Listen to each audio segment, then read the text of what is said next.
I was in the minors. Why were you there for so long? So I don't even know. You where hit I'm at. second. You went 3 for 5, and after the game, you were hitting 474. How about that? Yeah, nice day, and you had a double. Yeah, Big Rick leagues the double. is easy. I was like, this league is easy, man. This guy's supposed to be good. This league is so easy. What do you got going on tonight? Tracy Sandler's coming on, talk a little Niners around 6:30. Mario Aliotto's coming on to get you all ready for the Giants homestand. Then Marty Lurie's coming on to talk some baseball. Marty's coming on the show around 7:30. And then after the Warriors game, if you're driving home, we're going to take all kinds of calls, talk some Warriors basketball, have a bunch of Warriors sound after they crush the Lakers tonight by 18 points. I want to talk about your 3 hits in Montreal. It was Drebeck, the second game. First game, by the way, was Pedro started. Oh, all right. For you guys. Pedro Martinez? Martinez for you guys. Who started for them when I got 3 the first night? You had 2 hits off of Drebeck, who got banged around pretty bad. Doug Brocale pitched in that game, too. That guy pitched forever, dude. Forever. Doug Brocale. For you guys, it was Pedro against Greg Swindell. Remember Greg Swindell? Oh, yeah. Was he a lefty? He was. He was a lefty. He pitched for a while, too. He was a Texas. reliever for many years, He went too. to Texas. After that, he did not have a good outing. Dave Veers, remember him? Yeah. He was your teammate. You remember? Yeah. Oh, no, yeah, you played against him. Dave Veers pitched 3 innings in that one. Have a good show tonight, man. Hopefully you get a good Dubs win to talk about. That'd be sweet. Lots of calls tonight if you're driving around and you want to talk about. It would actually be better for you if the Dubs lost. You'd probably get better calls then if they. Dude, that suits. I know. It's like trauma, like bad things happening means good content. It's just a conundrum because I'm a Giants fan. I root for the Giants. You know, I love the Giants. Well, And I you're a have Kings for a long fan, time. you know, but yeah. I have like more calls when they lose, so I don't want them to lose. Yeah, or you need good controversy and a come from behind win. You know what I mean? Like, why'd he pull the pitcher there? But then you get bailed out. Yeah. And you're like, that was a tough move. They shouldn't have gotten bailed out there. So then you get the controversy and the win. Or you talk about Kevon Looney's effect. He's sick tonight. You got a belly full of white dog crap in me. Yeah. You plug it And now up. you laid this on me? That's it. Yeah. Plug it up. I don't know what you do, but it's a playoffs. It's a playoff game. Well, he says he's going to go. He's just not going to start. Dude, have a great show tonight. He's going to go. He's definitely going to go. He's going to have to go. Kind He's of like the gonna have Giants to were go. all going quicker than they wanted to. He's got the S's. I'll have the water flowing through him from Mexico City. Have a good show tonight, FP. Thanks, dude. Big thanks to our guests today, Jeff Van Gundy, Mark Spears, and Farhan Zaidi. Good combo with Farhan, all available on the KNBR app. He told us that Casey Schmidt played a couple of games at second base this week in AAA, as David Villar is obviously struggling and creating more versatility. We asked him about the Mauricio Dubon comments, and he said, I guess the high road was closed that night, which I thought was a pretty good Tremendous response. quote by Pretty good Farhan. response from Farhan. That's going to do it for our show today. Thank you to Derek. I would thank Tim, but he left, so we don't have to. That's all good. We'll thank him tomorrow. He might be listening, maybe not. He's not even listening when he's here usually. He's probably not listening to the car. Derek, we'll see you tomorrow. Raph, FP, everybody else is just sitting around here doing nothing. Have a great show tonight, man. We'll see you guys later. Till tomorrow, go Dubs. Take it away, Derek.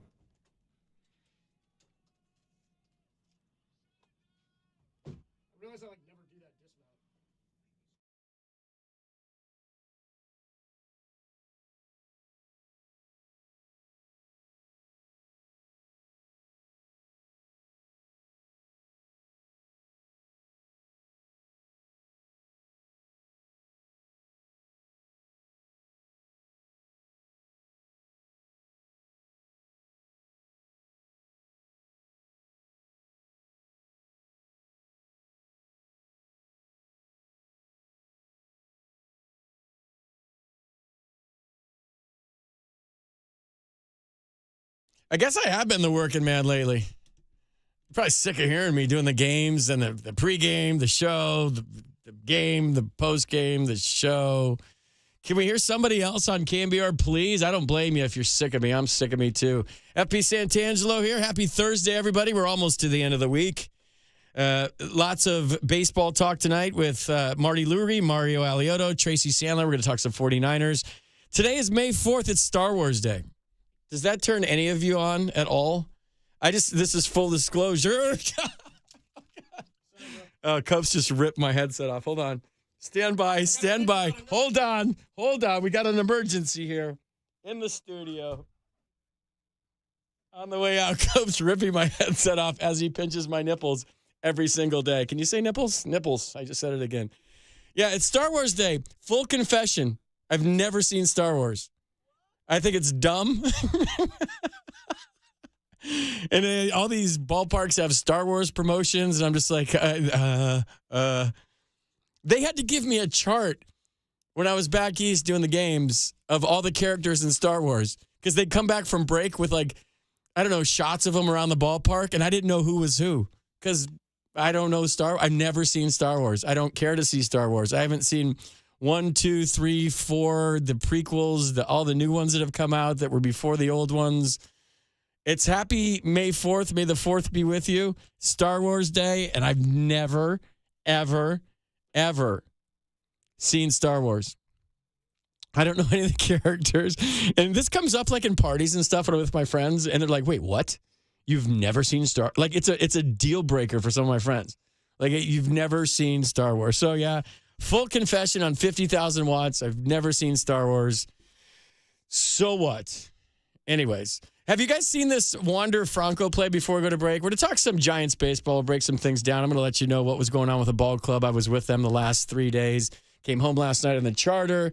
So spent a lot of time with the guys. It's really good to get to know those guys. I mean, they have a bunch of wonderful people in the organization, around the team. It was an honor and a privilege to be around those guys for the 3 days in Houston. But did you see this Wander Franco play before we go to break and set the show? I mean, it's viral right now on the internet. He went up the middle on a ground ball. For those of you who don't know, Wander Franco is the shortstop for the Tampa Bay Rays. They're the hottest team in baseball. They have like Barry Bonds numbers offensively right now. I don't think they've lost a game. They have, but don't let the facts get in the way of a good story. If you haven't seen it, Google it. Even if you're driving right now, it's safe. Just Google it. Just keep your one eye on the road, one eye on your phone. Don't. I'm just kidding. He goes up the middle on a one-hopper, grabs the ball out of his glove, flips it up in the air as the dude's running down the first baseline, grabs the baseball barehanded out of the air, takes a crow hop, and throws a bullet to first. But if you watch the rotation on the play, it's a cutter. He throws a cutter to first. So I don't know if that's cool or not. I don't know. But here's the thing. I would drill him in the ribs the next time up. My son is saying, Dad, it grows the game. This is good for baseball. It's flashy. It's good for the game. So am I 808 KNBR? Am I old and grouchy if I think that that's showing somebody up? Like, I just made an out, man. I hit a ground ball to short. I'm pissed off. I'm running down the line. I'm giving it the token false hustle because that's what you're supposed to do. And dude flips the ball up in the air, grabs it, and throws me out. Anywhere you look, it's gone viral. And everybody has an opinion on it. So I want to hear what you guys have to say. Let's take some phone calls. You guys are already lining up. I appreciate the calls tonight. We got lots going on in the Bay Area. We're going to talk some Giants. We'll talk some Niners. We'll get to the Warriors eventually after they crush the Lakers tonight. It's going to be fun to talk about that post-game if you're driving home. So 808 KNBR. Let's go to Carl. Raf's on the phone right now. Carl in Petaluma. Carl, you're on KNBR. What's going on, Carl? Hey, I appreciate your time. Hey, I tell you what, man, you're a seasoned veteran on this announcing for only doing it for a short while. It's amazing. Oh, Carl, thank you. I still don't know what I'm doing, but thank you so much. I really appreciate it. Yeah, the best call was when someone hit a foul ball, you missed it. Someone else caught it and go, hey, give it to a kid. Give it to a kid. Oh, strike. Or I forgot I was announcing. I did. I went total like fan mode. The foul ball almost hit us. I reached out and hit my hand, and I'm supposed to make that play. But, hell, I haven't played in 20 years, and that ball was moving really fast. And there's so much equipment in a booth. I'm thinking ricochet, it's going to hit the moneymaker. Even though I'm in radio now, it's still the moneymaker. You can't hurt the face. I need it for other things. And so DC, Derek Chan caught the ball. He gave it to me. And everybody in Houston, it's kind of like Oracle Park. They're all right in front of you. There's a section right in front of you, and they're all waving for the ball, and I have it in my hand. And I point to a kid, and I throw it and I'm broadcasting that instead of the game. And I look up, and Alex Bregman had swung and missed, and then I had to tell you it was a strikeout. But it was really fun, man. I have a blast doing this, even though it's super nerve-wracking, and I'm figuring it out as I go. It's just cool to be around baseball. It's awesome to be at a stadium. And no matter what's going on in my life, Carl, if I'm at a ballpark, I'm happy, man. It's that simple. Hey, do you fly out with the guys on their chartered plane, or do you do a separate flight? I'm usually with the team. I came home with the ball club last night, so it was cool. Well, that's awesome. Hey, keep up the great work. Thanks. All right, Carl. Thanks for the compliments. Carl in Petaluma. Very nice of you to say. 808 KNBR is the number. We're going to take a quick break. We're going to take care of some business. We'll get to your calls. talking some Giants baseball right now. What do you think about the Giants? I have it here in my notes. I'm trying to get to it. All kinds of things I want to touch on. Oh, I want to get to Logan Webb's quotes last night. Really good quotes. Maybe there's some quotes.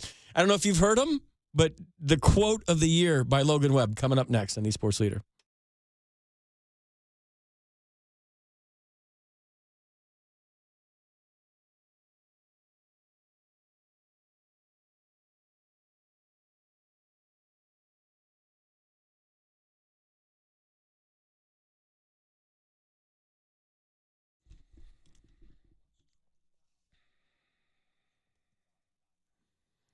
'49ers GM John Lynch breaks down the '49ers 2023 NFL draft pick with Murph and Mac, the best morning sports talk radio show, the best morning show, period, in all of the land. So if you're not listening, listen tomorrow morning. The podcast, that podcast, the podcast, all the podcasts, and so much more trending now on the all-new KNBR app.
Frank Paul back here in the downtown studios looking at Raf's ugly mug again through the glass. It's nice to be back in the studio.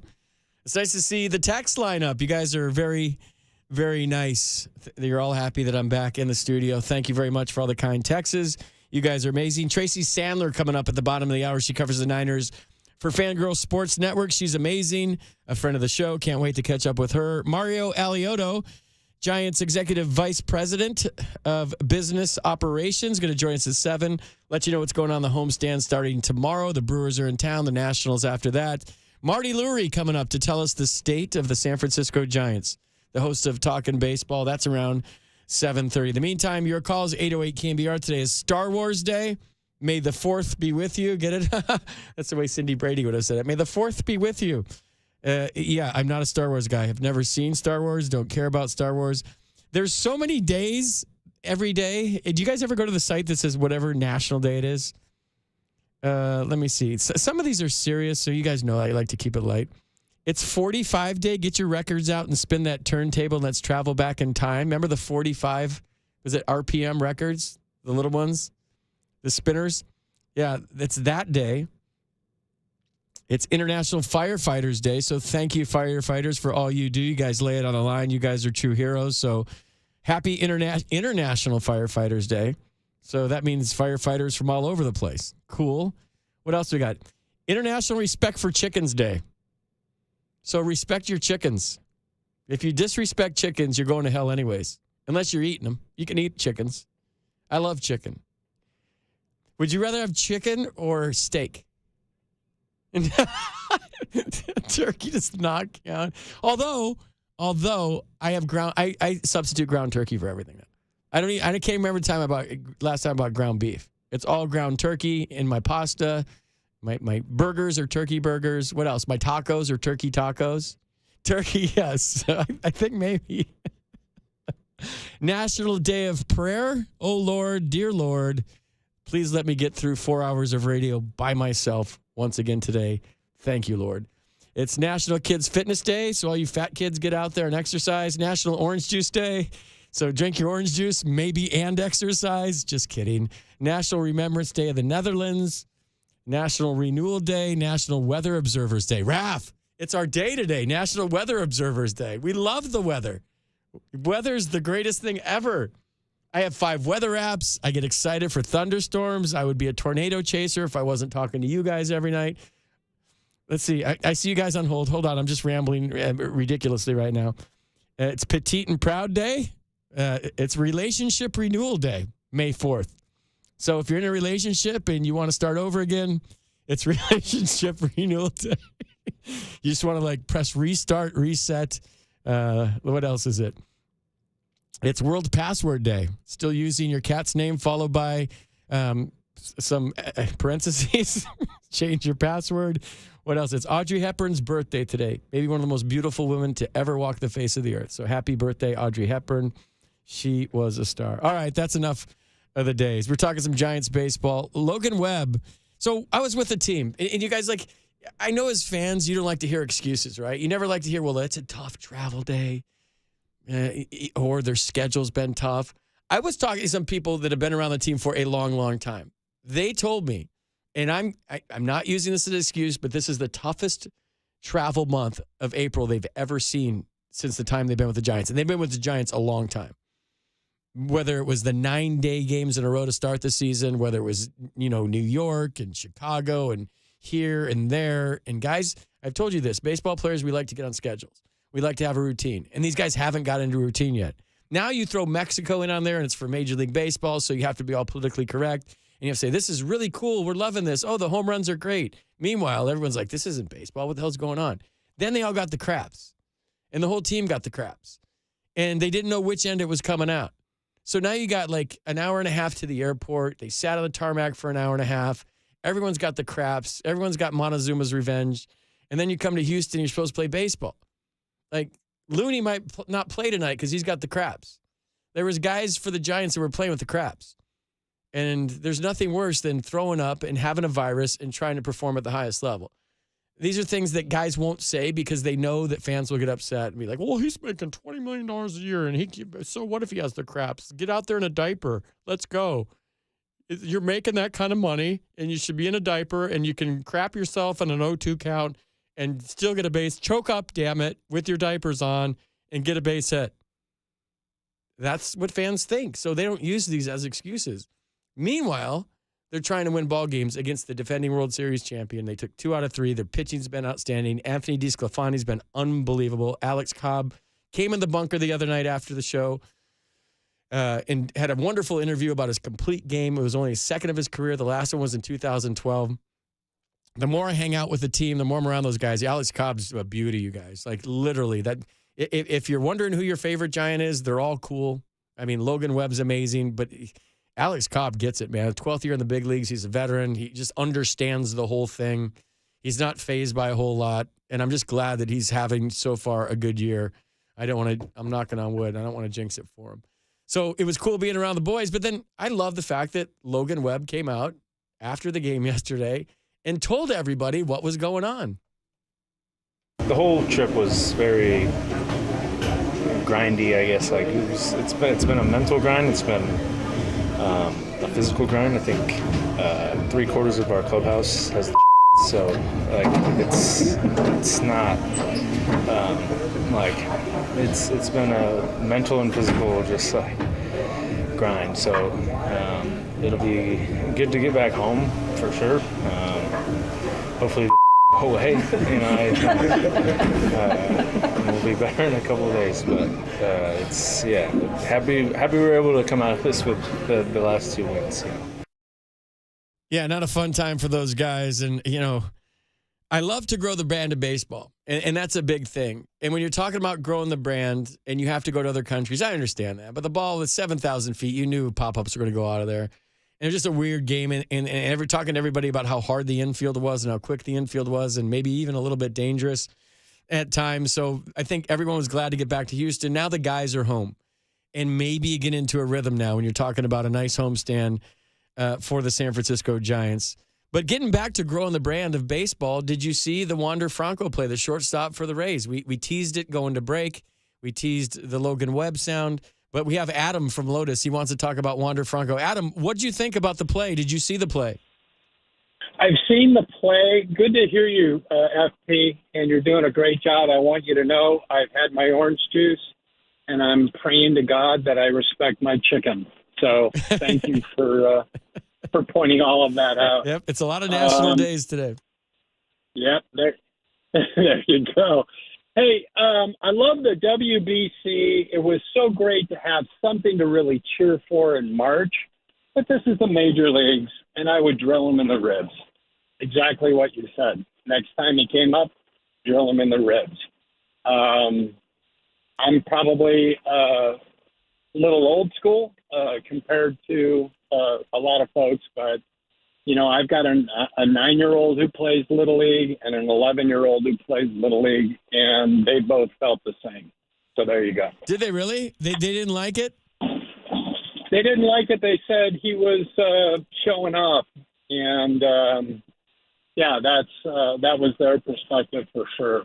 So, but I do want to say regarding the last 2 games, it was great to see the Giants, even under those incredibly difficult physical conditions, to be able to play with a lot of poise and play really good Giants baseball. It was just fantastic. You know what it was, Adam? We talked about it in the post-game wrap the last couple of nights. It was baseball, man. You had pitchers going deep into games. You had Anthony DeSclafani hand the ball to Camilo Doval. That's old school baseball, right? Your starter goes 8, and here comes your closer, doing the little things on offense. The Giants did leave the bases loaded 3 times, I think, on Tuesday night. But who cares, man? They won the baseball game, and I just like seeing that. When you have a different pitcher every inning marching out there, sometimes that gets a little bit hard to watch on a daily basis. And when you have the opener, I'm still not a big fan of that. I understand the reasoning for it.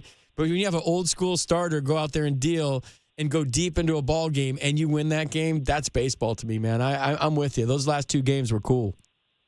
Well, I thought that their at-bats were all really solid. They went deep into counts. What was the number of 3-2 counts, full counts?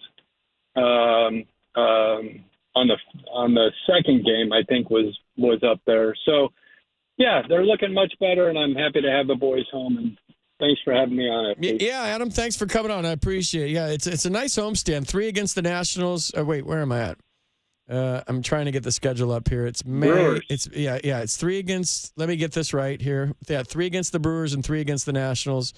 So they're home for 6 games. Thanks for the call, Adam. I appreciate it. So hopefully you're coming out to the ballpark this weekend. Friday night game starts at 7:15. That's tomorrow night. 4:15 on Saturday. 1:05 on Sunday, and then 6:45, 6:45 Monday and Tuesday against the Nats, and then 12:45 on Wednesday. So I'll tell you this: they're stealing bases. They're running all over the place. Joey Bart had a great read on an Austin Slater line drive to right yesterday. He read it like there was 2 outs. They're playing good baseball, man. I'm excited about this team. Zach, you're on KNBR. What's going on, Zach? How's it going? It's going good, bro. How are you? I'm good. I mean, my whole point about this Wander Franco play is just that, like, you know, if the dude just put in a hard 90, he would have beat the throw. Wait, I got to watch the replay. I have it up here. How do you know he didn't? He almost beat it out. I mean, yeah, but he could have if you just put in that extra gas, then he could have beat it, and then he'd be looking like a dumb bait. No, I'm watching the replay. He did go hard 90. That ball was hit 103.2 miles an hour, so he was busting it down the line full speed the whole way. It's Brian Reynolds, outfielder from the Pirates. So, yes, I understand what you're saying, but he did go hard 90, and he did try to beat it out, and he was busting it down the line. Okay, fair enough. I got you there. Yeah, but I'm all about hard 90, man. I love when guys run out a ground ball. Even a comebacker to the pitcher, I think it looks cool when guys are running hard. How hard is it, really, when you think about it? Yeah, exactly. Just put a little effort in, and then you got it. Load management, though, man. You can't run them all out now, Zach. You gotta have something in the tank for September, bruh. Fair enough. I don't agree with that. You can run them out every single night. It's not that hard. It's not like you're running a marathon. You're not digging ditches. You just got to run to first base 4 times a day. It's not that hard. There's a way to do it where you run 75% and let your arms fly all over the place. That looks like you're running 100%, but you're still doing 75 and you're conserving energy. Maybe that's what he was doing. No, I'm watching it right here. Google it, dude. Are you driving right now, Zach?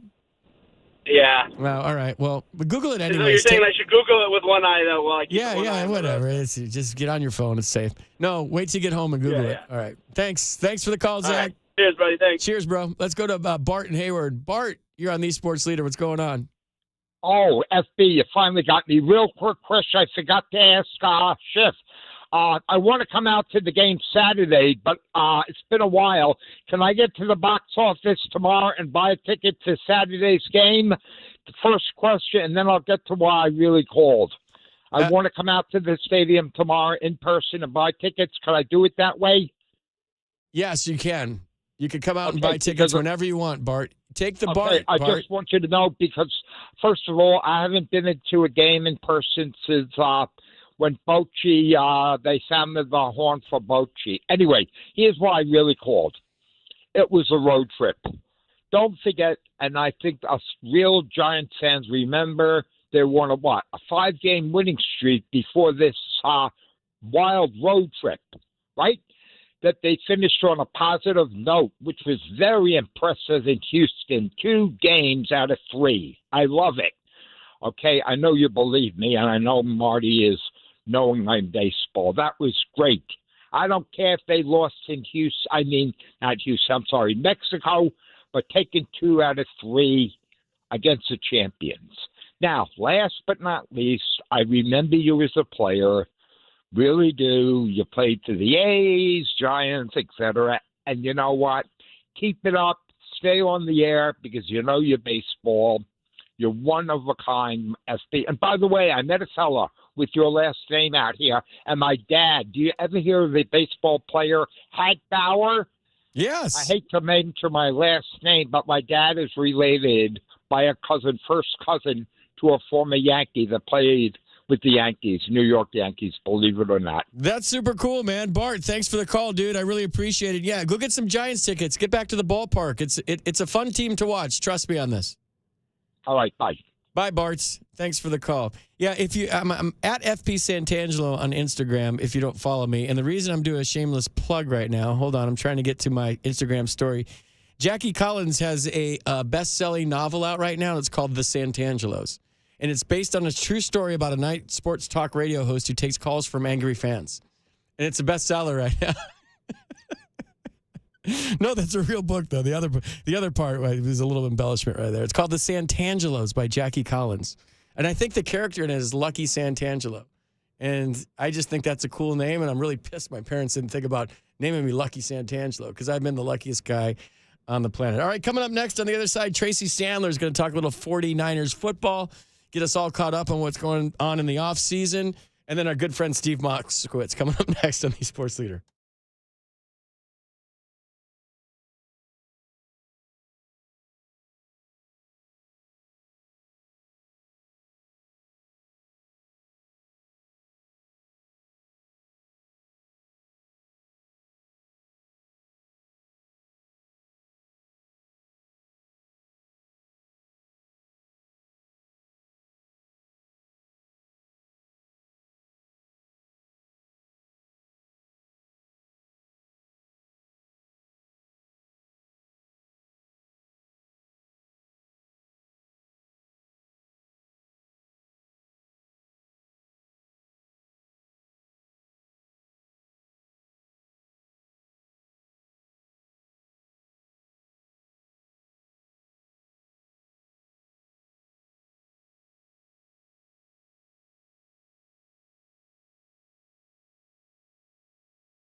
FP here, and we were with our good friend Steve Moskowitz. And Steve, I'm so down with the ERC, but I'm not sure what it is. Can you please explain to everybody listening tonight all about the ERC?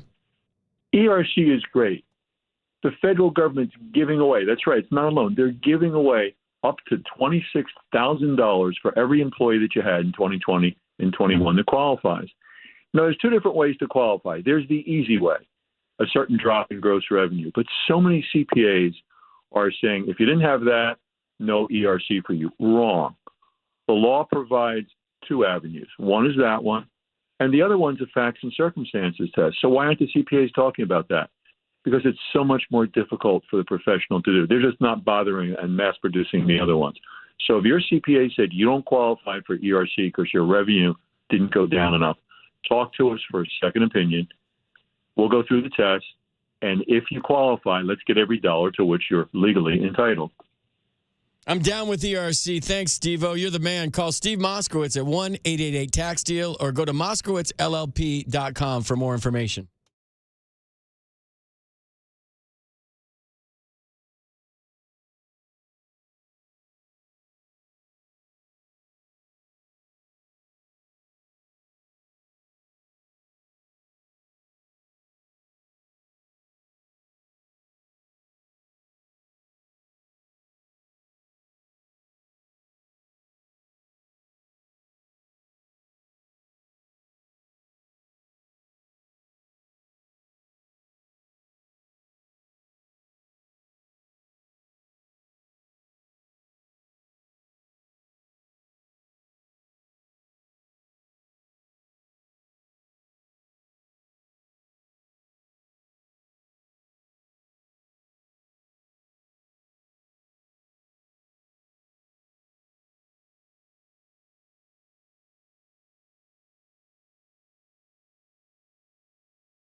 With the 99th pick in the 2023 NFL Draft, the San Francisco 49ers select Jake Moody. Oh, yeah. Kicker, Michigan. Let me tell you something. Kickers are not only people, too, but kickers are Wolverines, too. And I knew the San Francisco 49ers were smart people. I always knew it.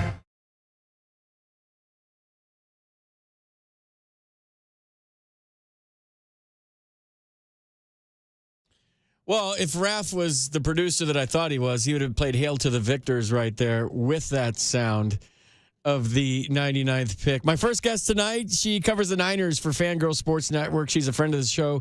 Tracy Sandler joins us. Tracy, what's going on?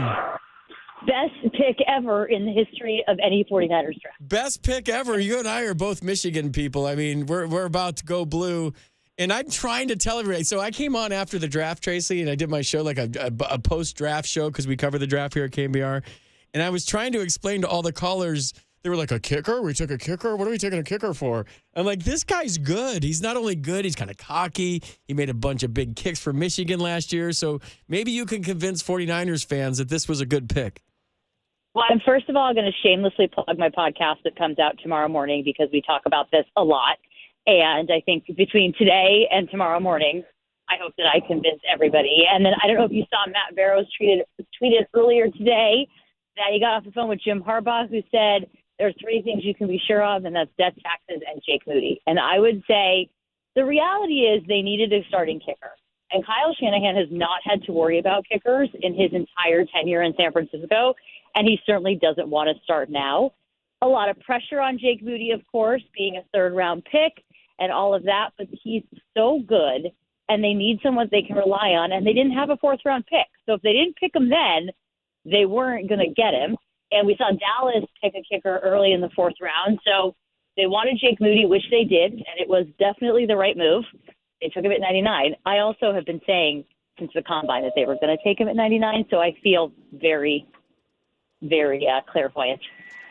You are, and I feel like maybe emotion got involved in your pick there a little bit, but that's okay. We'll give you credit because that you bleed maize and blue. But it's cool, man, to have a Michigan man out here kicking for the 49ers. I'm super fired up about it. And didn't some other teams, weren't they willing to trade up to get Jake Moody? That is the word. That is what is being said, and I believe it. I mean, he was by far the best kicker in the draft, and I do think, and maybe this is a little bit of my maize and blueness, but I do think he will do what they need him to do. I mean, the reality is, if he comes out there and he's one of the best kickers in the league, this is a moot point. If he's not, then this becomes an issue. But he does really, like Ronnie Bell said it on our Zoom with him after he was drafted. It's like ice in his veins, and he's been like that. He had a great season. I mean, there are people who point to numbers, from beyond 50-yard lines, but this season, he just got better and better, and he came in key moments. That Illinois game was a huge moment, really saved Michigan's season. 12 of 12 in extra points against Ohio State the last 2 years, 6 for 6 in field goals. Jake Moody's a man, Money Moody. He is a legend in Ann Arbor. Clearly, he's a legend in my mind as well. And I think it was a great pick for San Francisco. He's the best player on the Niners, for sure. There's no doubt about that. Yeah, I mean, best pick they've ever had. I understand that Nick Bosa's on the team. Whatever. But best pick ever. Whatever with that Bosa guy and all those other really good players, that Warner guy and that Purdy guy and CMC. The kicker is the best player. Talking to Tracy Sandler at 49ers Fangirl on Twitter. Don't follow her Twitter in the offseason because it's all Dodgers stuff. I'm going through it right now. Max Muncy this, Dodgers that. This is disgusting, Tracy. I mean, Max Muncy, who I had concerns about to start the season, league leading, as of yesterday, league leading 12 home runs.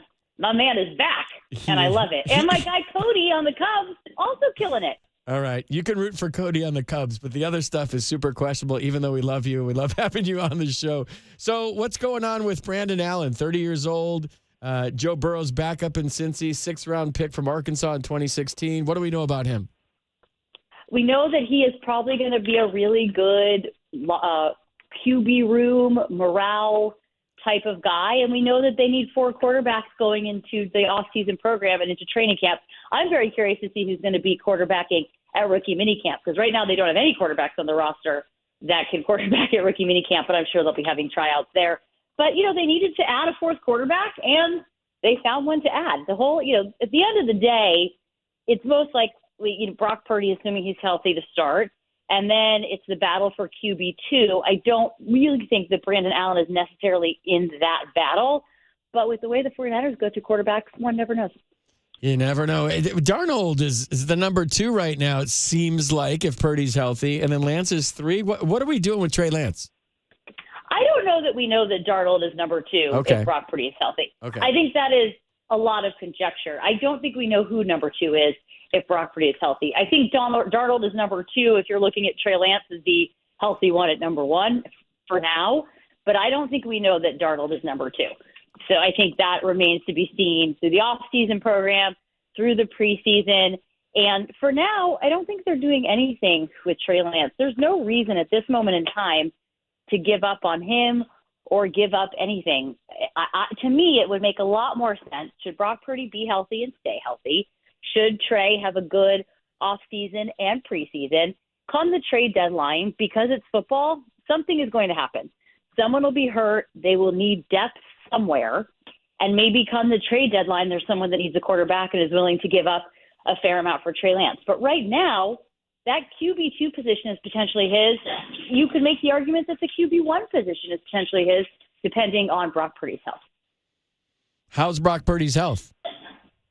I mean, it's the same as we've known basically since the Combine. And actually, we've known, I take it back. We know a little more since the Combine because he had his surgery since then. And to things looking good, but they really won't know till about 12 weeks after surgery, which is the beginning of next month.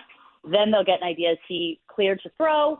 And if that all goes well, will he be cleared for the beginning of training camp? My sense, just based on conjecture and having been around the NFL for a while, he probably isn't going to be ready for week 1, but he could be ready for week 2, week 3. But as of now, it looks like everything is going as planned, but they really won't know more until the beginning of next month. Yeah, that's going to be, the question of the offseason, and I think he'll be okay. I mean, he's young. He's going to heal. I'm sure he's working really hard at getting that thing better. What do you know about the Oklahoma tight end, Braden Willis? It seems like that could be a sleeper pick for the Niners, and especially with George Kittle, maybe a guy that can mentor him. I think so, and I actually think that's true of both of those tight ends, both of the tight ends they got. I think it was interesting they went with 2. So I think both of them could end up being sleeper picks. And, this roster is interesting because it's basically set. And so anybody who turns out to be contributing for the Niners this season, to me, other than Moody, because he's the only one that really will be a starter right off the bat, but anybody who can contribute becomes like gravy. But I think for both of them, and both of them mentioned it, being able to learn under George Kittle in this offense, they both have some real opportunity. I understand that Braden was picked much later, but I just think both tight ends have the potential to be really helpful in this particular offense, and it'll just be interesting to see how they transition to the NFL. And Jair Brown, safety from Penn State, Hufanga comparisons, what do you know about him? Jair Brown, to me, feels like he will come in this season, he will have time on special teams, and the potentially would be Deshaun Gibson's replacement, because Deshaun Gibson's coming back on a 1-year contract.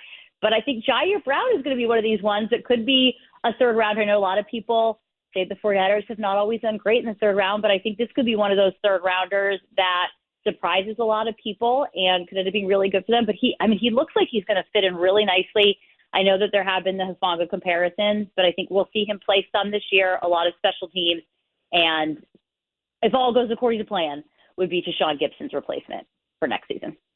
So how's your offseason been? What have you been up to? My offseason has been good. I mean, the offseason is a little bit of a fallacy in the NFL because we have the Combine and free agency and owners meetings and the draft, but the offseason's been good.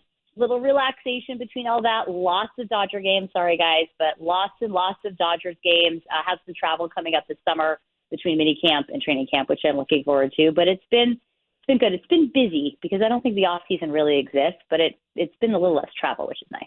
It's probably dangerous to say on KNBR, but we like anybody that likes baseball, Tracy, even if it is a Dodgers. So if you follow Tracy on Twitter, just scroll through the Dodger stuff real quick. Have you been going down? Yeah. Have you been going down to Dodger Stadium a lot? Because I'm looking at your Twitter right now, and do you know somebody at the Dodgers? Because you got pretty good seats at Dodger Stadium. Like, you're right there. Yeah, we do. My grandparents actually bought tickets when Dodger Stadium opened in 1962, and so my family still has those seats, and other friends have seats. So I do get to go to a lot of games. I'm very lucky to have tremendous seats where I'm sitting. But, yeah, I've been there quite a bit since opening day, which I can't believe was only like 6 weeks ago. But it's really my favorite place in the world. Oh, that's cool, man. I mean, I don't think you can hate that, even though we don't like the Dodgers here. So do you think they're going to win the West this year, or do you think the Diamondbacks or the Padres are going to give them a little fight? Maybe even the Giants if they get healthy.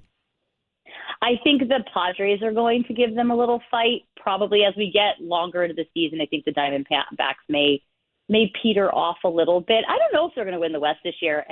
We'll see. I guess it depends which Dodgers show up. If the Dodgers of the last 6 games show up, then for sure. But they've got some issues in the bullpen. They have some issues at pitching. I imagine at the trade deadline they will do something to rectify that. But I think it's going to be tough between them and the Padres, which is a really cool rivalry that's been going on for a long time, but that's heated up quite a bit over the last several years. And it's just going to be such a fun one to watch because there's so many superstars on both of these teams. Raf, can you record this, what I'm about to say right here? So, Tracy, let's make a bet. If the Giants finish in front of the Dodgers, you have to wear a Giants jersey. And if the Dodgers finish in front of the Giants, I'll wear my Dodger jersey. I have my old Dodger jersey from back in the day, and I'll wear it. You got yourself a deal. I'll wear it on KNBR, and I'll wear my Dodgers jersey to Oracle Park. I think the Giants are going to finish in front of the Dodgers this year. I definitely don't think that's going to happen. No, we're making a bet. You're making a bet right now. Is on the air. Are you good? We'll make the bet. Okay. But does that be a jersey? Could it be a hat or a sweatshirt? Nope. It's got to be a jersey. It's got to be a jersey. Okay, fine. It's got to be a jersey. Fine. All right, we got a bet going. Tracy, thanks for coming on tonight. I really appreciate it. I know there's no real off season, but enjoy your time at Dodger Stadium, and we hope the Dodgers lose every game. I don't thank you for that, but I appreciate you having me on, and go Blue. Go Blue. At least we agree on something. Tracy Sandler, everybody. Tracy, thanks a lot. For sure. Thank you. That's Tracy Sandler. She covers the 49ers for Fangirl Sports Network, and she was nice enough to put up with my crap right there on KNBR 104.5, 680, the sports leader. Top of the hour, Mario Alioto, SF San Francisco Giants Executive Vice President of Business Operations. Ref, I just read it like Ron Burgundy. If you don't put San Francisco out, I'm going to say SF. You could have put go F yourself San Francisco, and I would have just read it right there on the air. So be careful what you put on the sheet. Mario Alioto, Vice President of Business Operations, can join us at the top of the hour. Your calls in between now and then on the Sports Leader.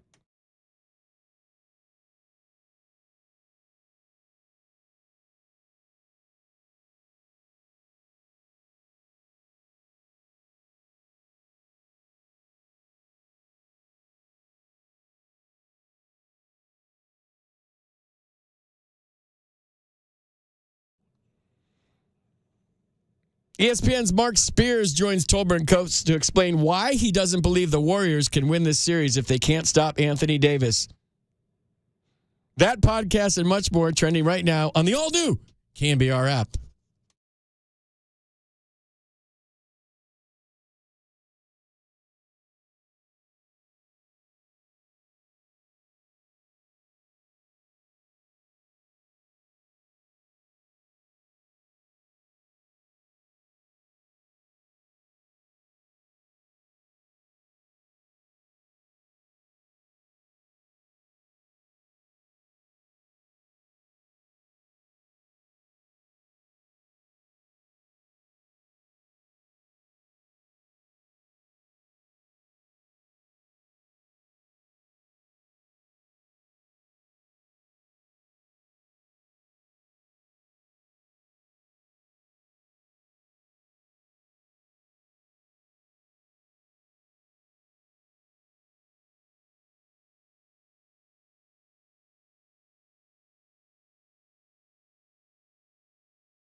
2-0 Giants. Here's the pitch. Swung on. That's fouled right back at us. And Joe dove for his life. I stabbed at it. DC got it. Where's the kid? Here, the kid right there. There we go. All right. We threw it to a kid. Swing and a miss, struck him out. There's a lot going on right now. Oh. Maybe a Starbucks gift card, there you something go. like that. Yeah. There's a foul right back in our direction. That's not supposed to happen. In our booth. You okay? My life passed before my I eyes there. that was tracking right between your eyes. It really was. I mean, and literally. I could hear it talking to me.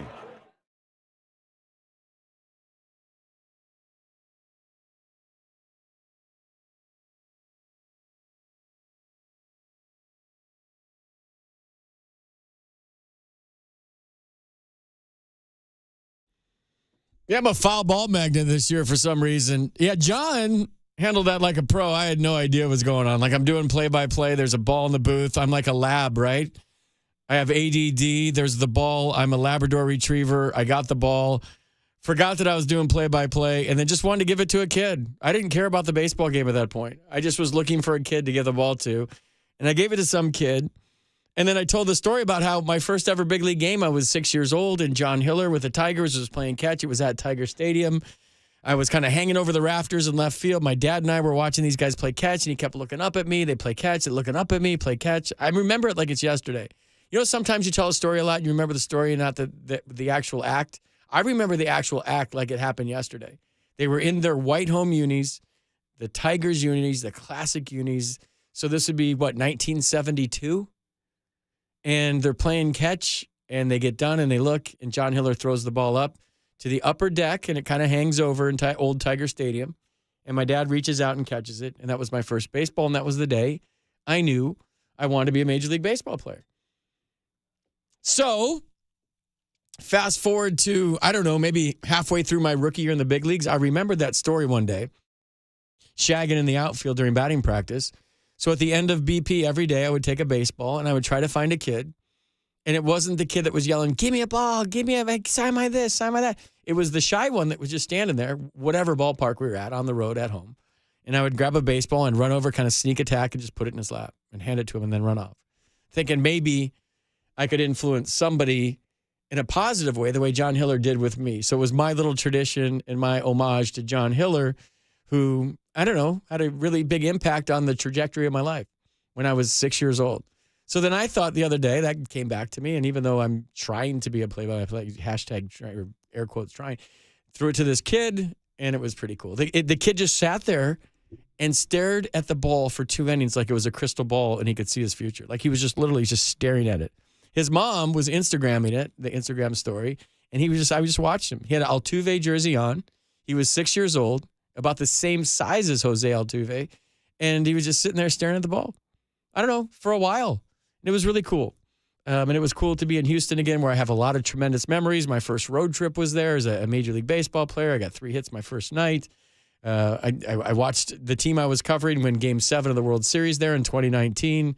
Got to celebrate with them that night. So Houston's always been a super special place for me. So it was nice to get back there and sit in Dusty Baker's office. I walked in. Lance McCullers was at the door of the Astros clubhouse, and I was just standing there, and their clubhouse wasn't open to the media yet. And he goes, come on, dude. He had no idea who I was.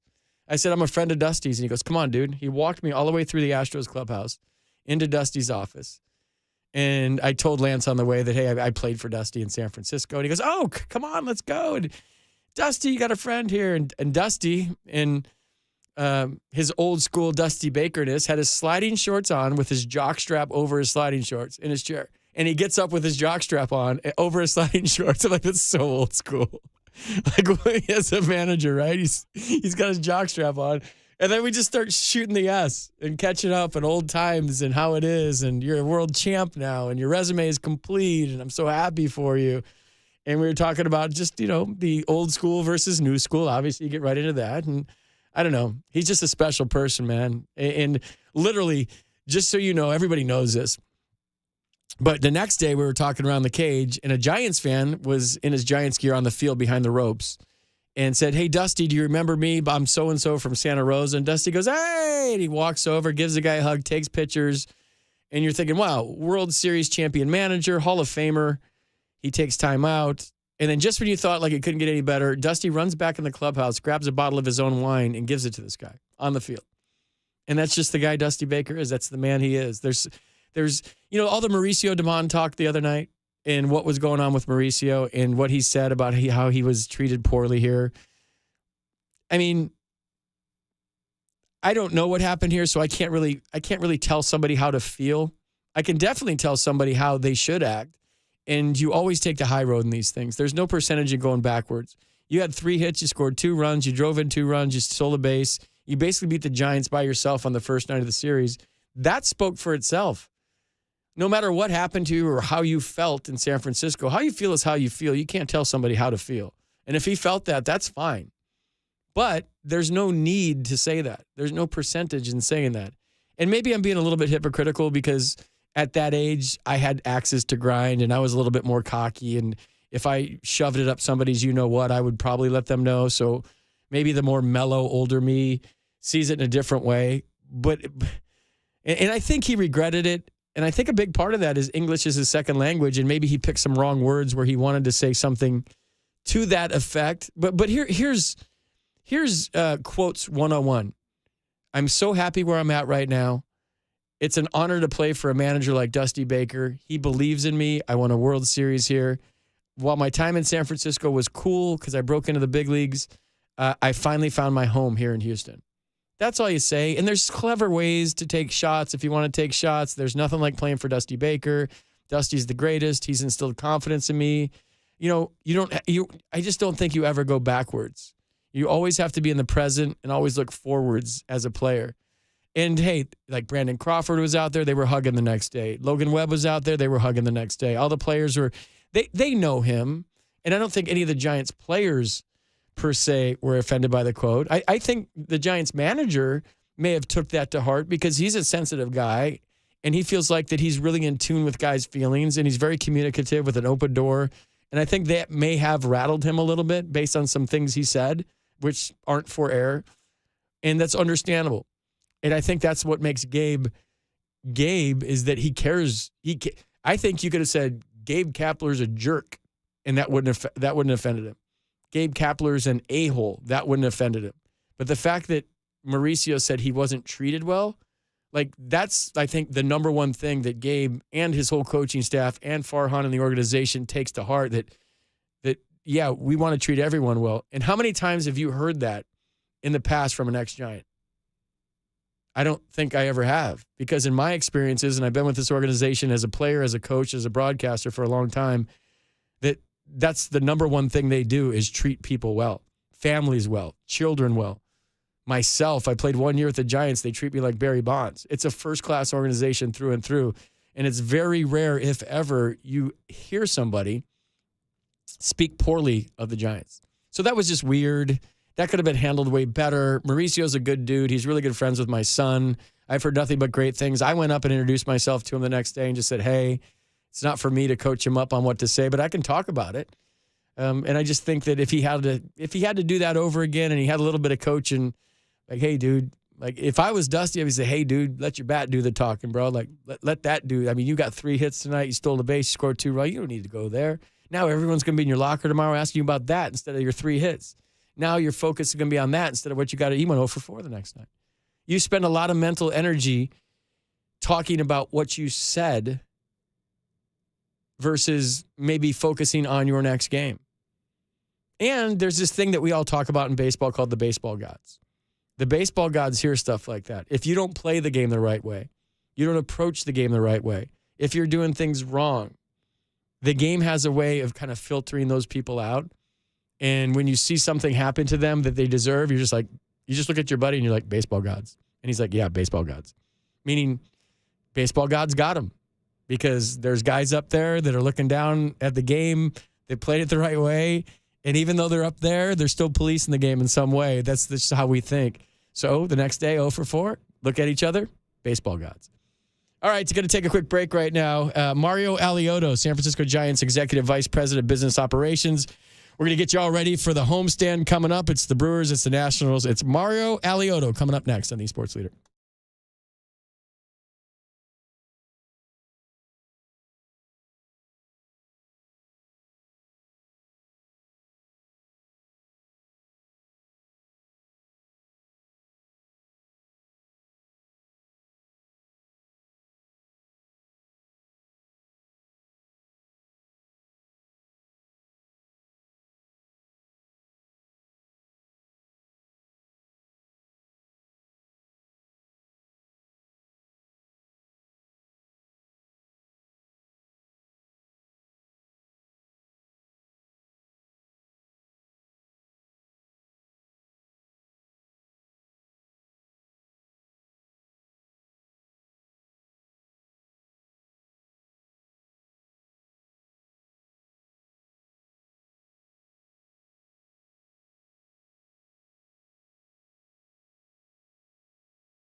Ball set, the 1-2, a swing and a ground ball pulled to third. Davis has it, straightens up, throws to first, and that's the ball game. Camilo Doval for a second straight day closes it out.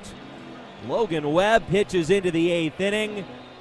Another spectacular performance from a Giants starting pitcher here in Houston. And the Giants get the win, 4-2 the final score.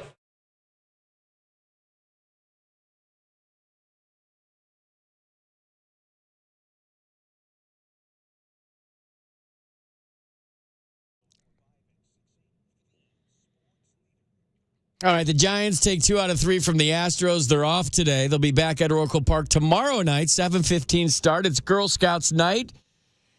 Saturday, the game's at 4:15. It's Kentucky Derby Day. Sunday, they play the Brewers at 1:05. It's a player replica headband day. They play the Nationals on Monday, Tuesday, Wednesday. 6:45 start on Monday and Tuesday. Then a 12:45 start on Wednesday. Monday is Chinese Heritage Night. And joining us next to tell us all about it, San Francisco Giants Executive Vice President of Business Operations, Mario Alioto. Mario, how you doing, man? Hey, FP, you took all my lines. Perfect. Okay, thanks for joining us, Mario. We'll talk to you next week. Hey, by the way, I'm glad you hear that you feel that we treat you as good as Barry. You're a forever Giant, and we treat everybody the same. So, but it was good to hear. I'm glad you said that. No, and I don't just say that on the air. I say that to all my friends. I used to say it when I was back east, and what a first-class organization it is. And I was just shocked to hear otherwise, and I just feel like maybe our former Giants got caught up in the moment, but whatever, that's water under the bridge. We move forward. So what do you want to go over for the homestand? Kentucky Derby night. I feel like that's a special one. That's on Saturday, the 4:15 start? That is on set. Well, tomorrow night is Orange Friday, so, Friday nights are always fun at the ballpark with the Brewers coming in. But Saturday is Kentucky Derby, is a big Kentucky Derby promotion, and it's a couple of things going on. The game's at 4:15, which is a different start, but it's kind of gives you a chance to do something during the afternoon before you come out to the ballpark. But it come out early because we've got the rights to actually show the Kentucky Derby on our scoreboard right around 3:55, 4 o'clock, whenever it runs. So you come on out, you can enjoy the race. First 20,000 folks get one of two different kinds of Derby hats. So we got two versions of that. It'll be fun. But so come out to see the Brewers and Giants. 4:15 start. But it's also Willie Mays' 92nd birthday on Saturday. And, knock on wood, we're hoping Willie comes out and joins us. You never know. But I think he always wants to be at the ballpark. And to have Willie as part of – you talk about forever Giants. I mean, he is the forever Giant that we all love. And turning 92 is a pretty special tribute. And we'll definitely pay attention and sing him happy birthday on Saturday. Then on Sunday, it's Youth Baseball Day. And we have, like you said, headbands for all the kids. So it's a big weekend. The Brewers are a good team to watch. So come on out. And then we got the Nationals, and you're familiar with the Nationals. They come in Monday, Tuesday, and Wednesday afternoon. So it's a short homestand, but got a lot of baseball ahead of us, and it's going to be a fun weekend at the ballpark. Yeah, I think I'm hosting Youth Baseball Day on Sunday morning, so God help us all. Me in front of 7,000 kids. We'll see.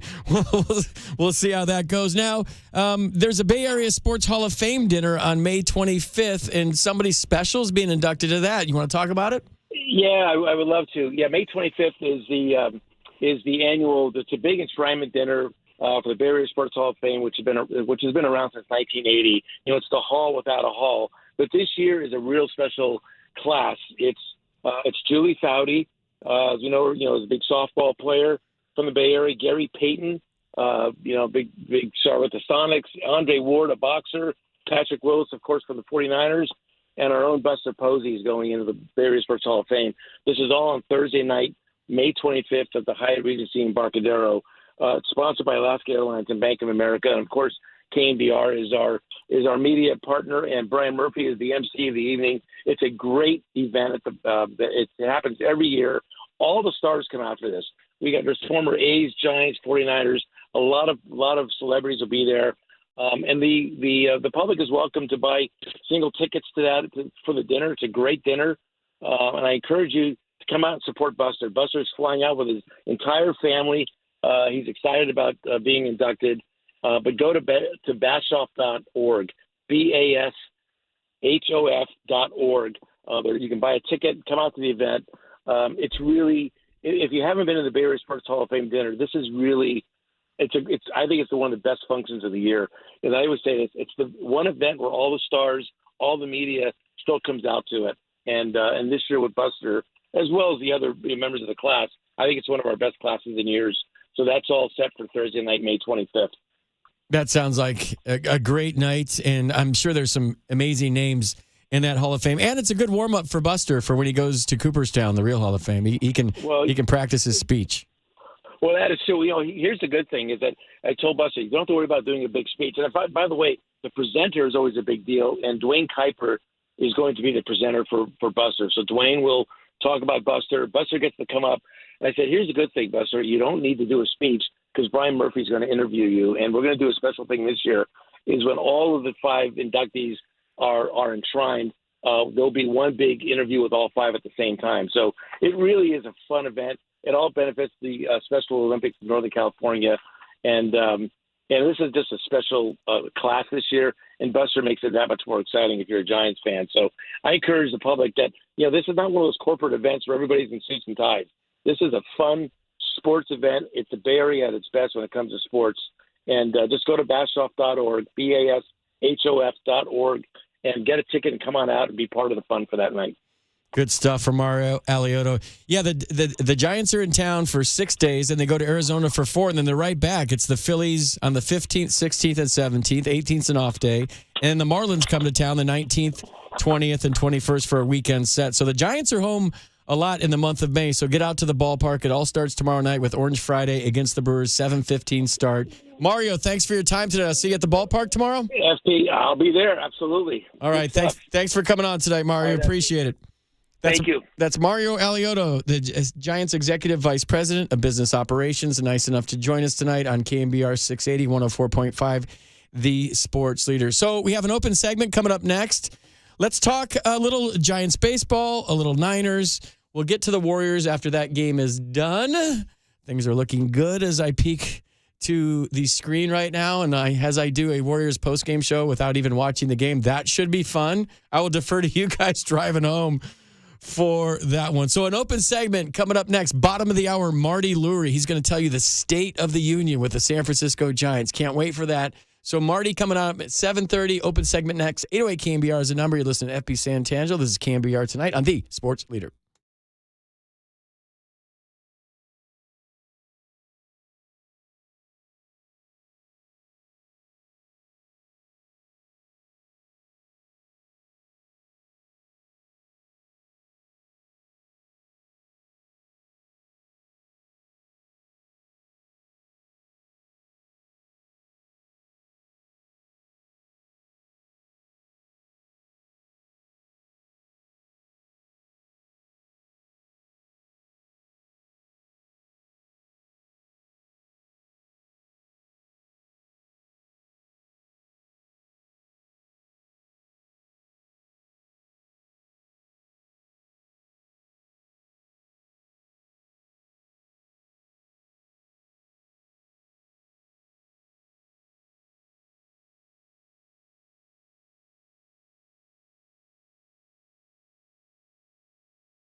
look, I really like Mauricio. He was here for parts of 4 seasons, and we understood that he wanted to play more. He wanted to be an everyday guy. And, part of what we have to do is challenge players and, say, hey, if you want more playing time, we need to see X, Y, and Z. And, that's kind of the exchange. It's a delicate balance. It's not just in baseball. It's in every sport.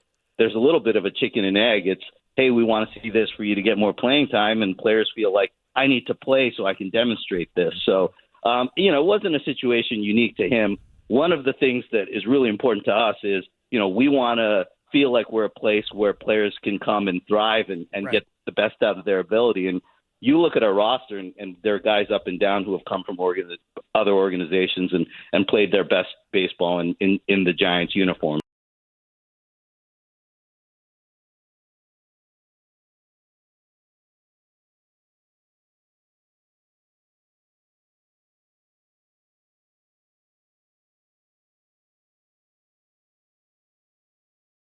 Did that last spot before we played the Farhan sound say that if you're 4'9", you need a booster seat?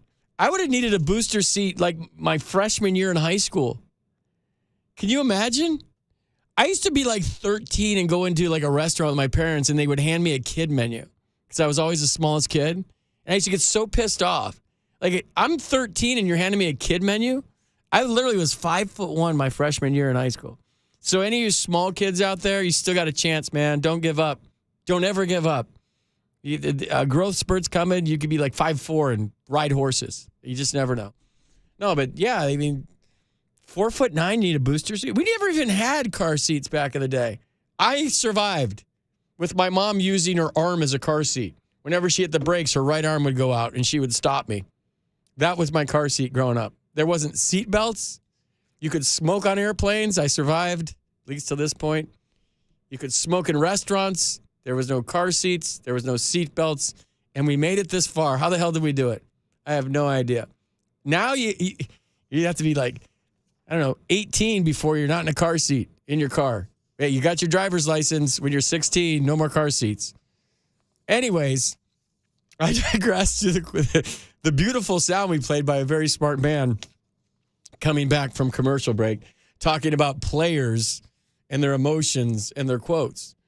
And I always felt that way. Like, how am I supposed to show you what I can do if I don't play?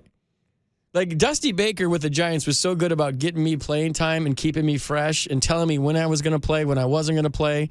Felipe Alou in Montreal, I was his sixth man, and that was when you had a pitcher hitting, and I was the double switch guy. And even if I didn't start, I was going to the game in the fourth or fifth inning sometimes and getting 2 at-bats, so I was always fresh. And then I went to Los Angeles and rotted in the corner.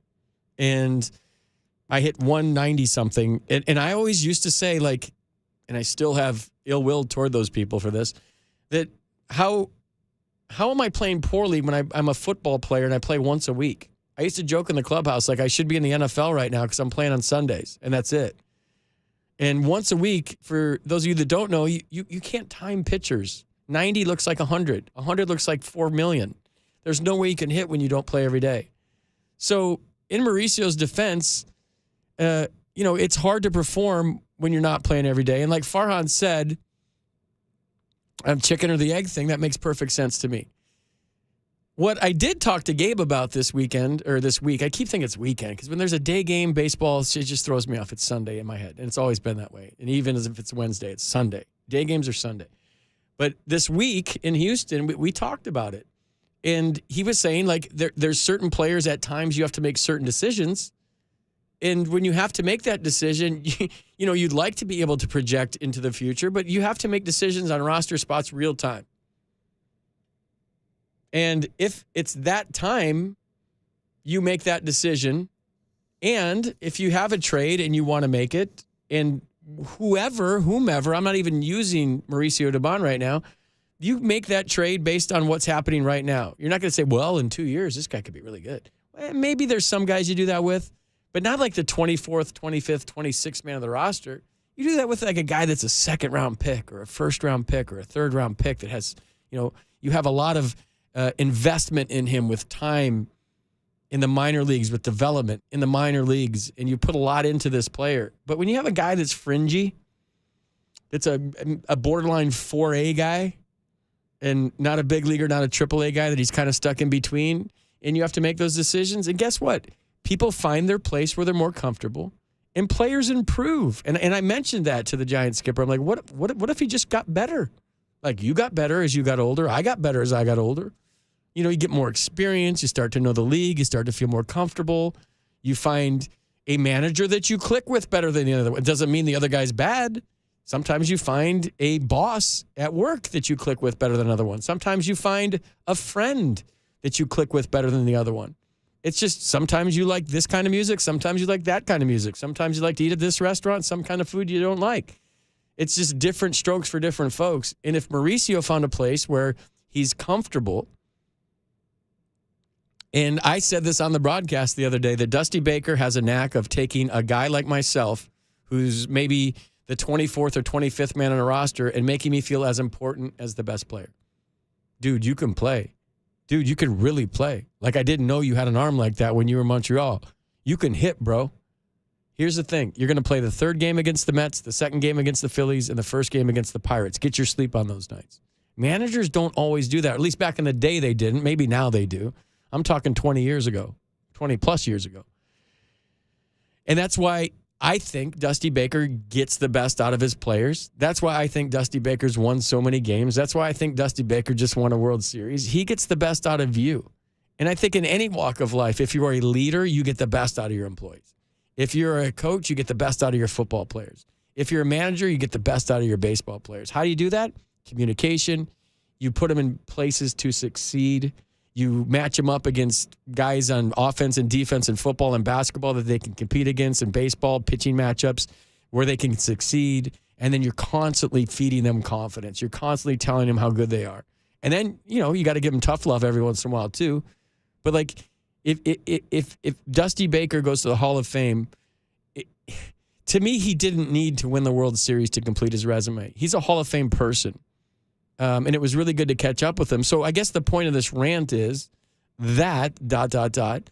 maybe he got the most out of Mauricio, and that's no offense to anybody else that ever coached Mauricio Dubon anywhere along the line. Dusty Baker just has that Midas touch with some guys sometimes, where you just click with them. Not everybody in the world loves Dusty Baker. Not everybody. I would say most. If I had to give a percentage, I'd say 98% of guys that play for him like him. I've heard some complaints about him in the past. That he's loyal to a fault, that he gets his guys and he plays his guys, whatever. You can find fault with anybody. I'm sure there's people driving around right now that don't like Vin Scully, think he was a bad announcer. I mean, it's just the way it is in the world. But I owe that man a lot. As a broadcaster, as a player, he was in D.C. with me. I sat in his locker.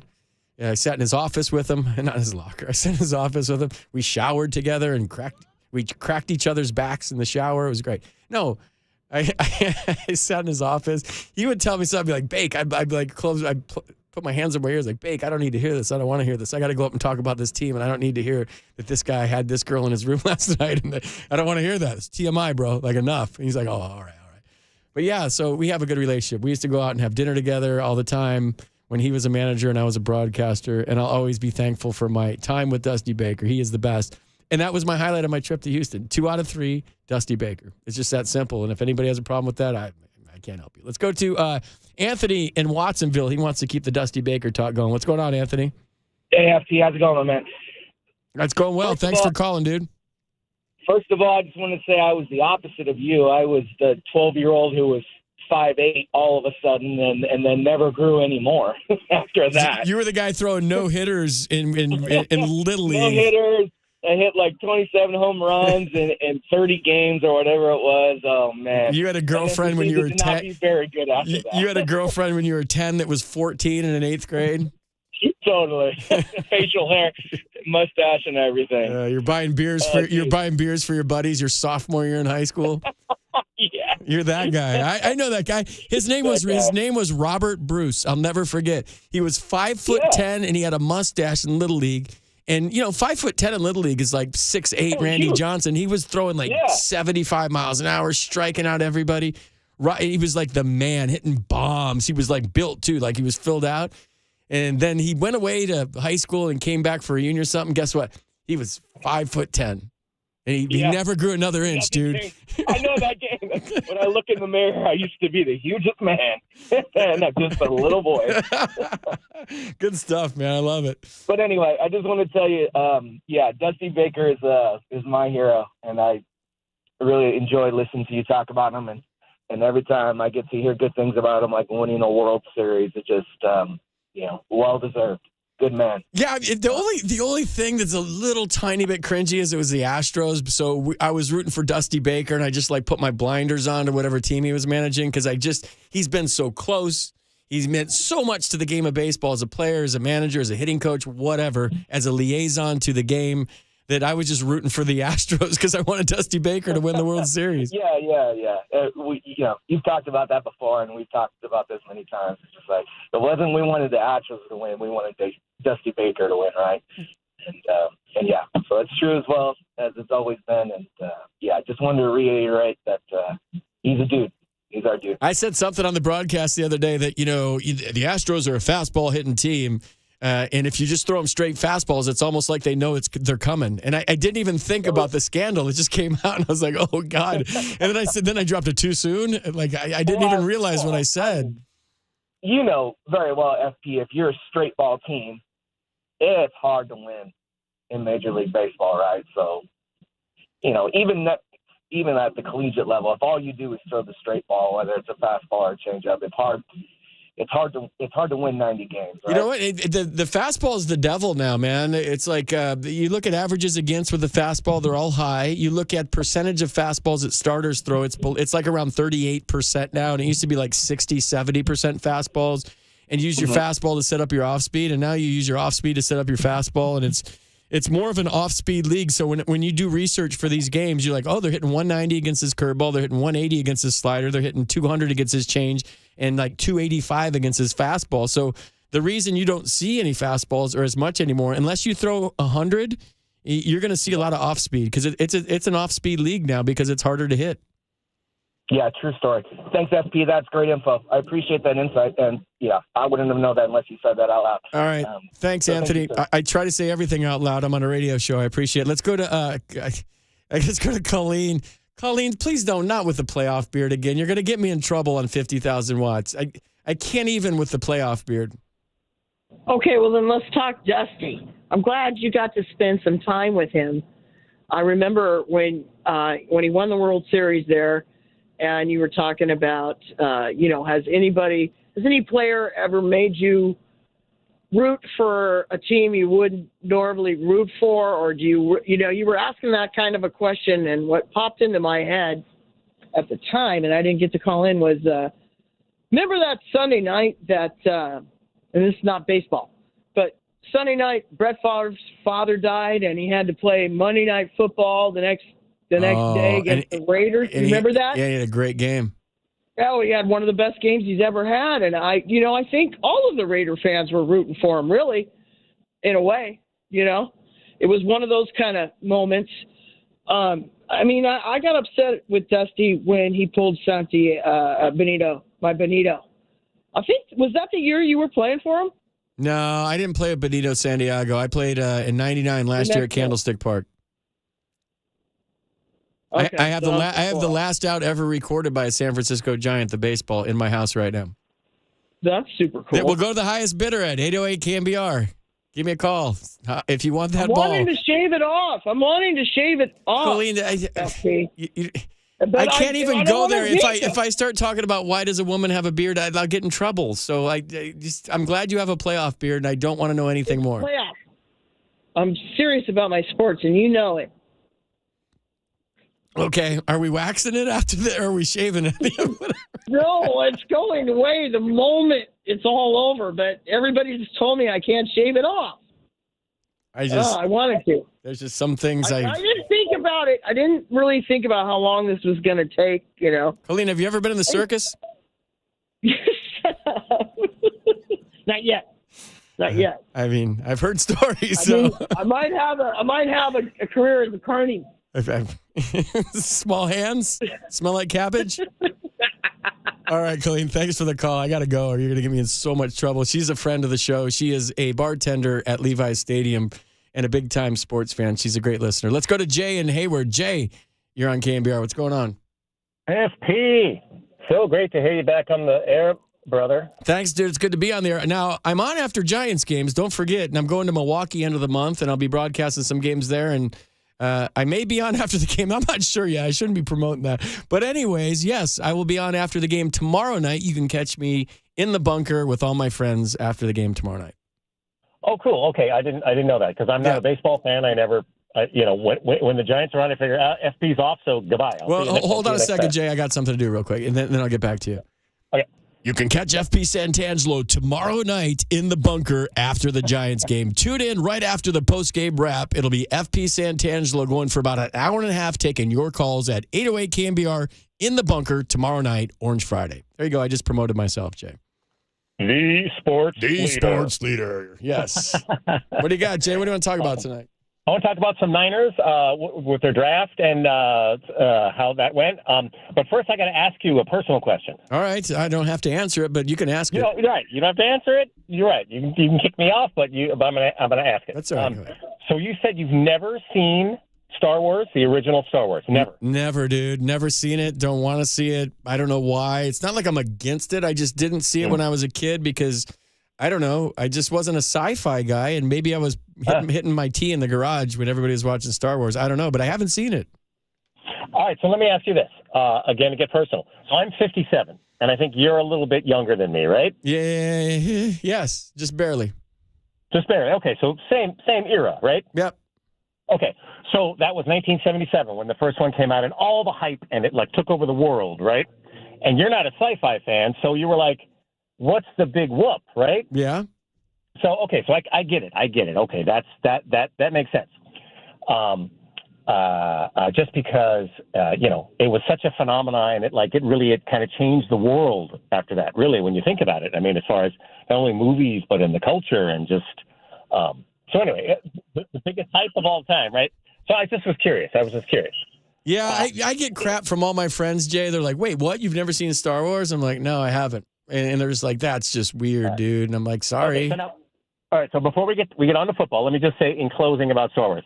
I would just say, think about giving it a shot now all these years later, because George Lucas did such a good job, and I'm talking about the first one, the original Star Wars only, 1977, none of the rest.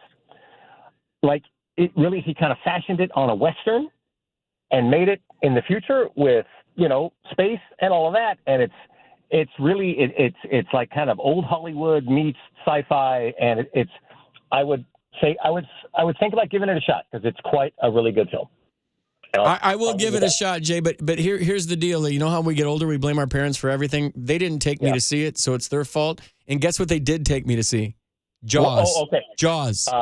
And I'm scared of sharks. They took me to see Jaws when I was that age. Jaws, of course. Yeah, so now I'm scared to go in the ocean. I'm scared to this day. So I'm blaming my parents for not Star Wars and Jaws. They picked Jaws. They wanted to screw me up for life. And sharks. Yeah. Maybe if they took me to see Star Wars, I would still be living in my mom's basement right now and just be like, yeah, who knows? All right, so can I talk Niners or? Go talk Niners. We're trying to kill time here.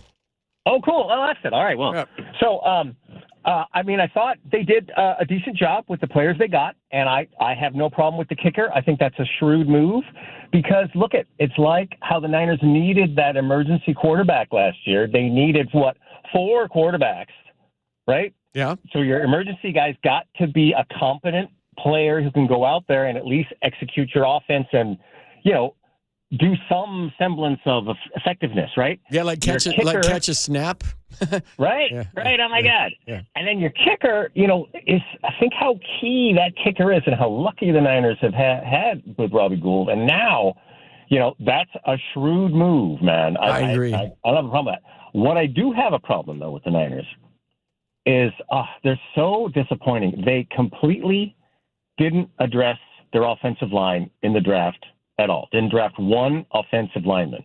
And that's their biggest weakness. Philadelphia exposed that for all the world to see. They got completely overwhelmed, other than Trent Williams. And then you saw how he lost his cool and was, hitting that guy and stuff. I mean, they totally lost it in that game.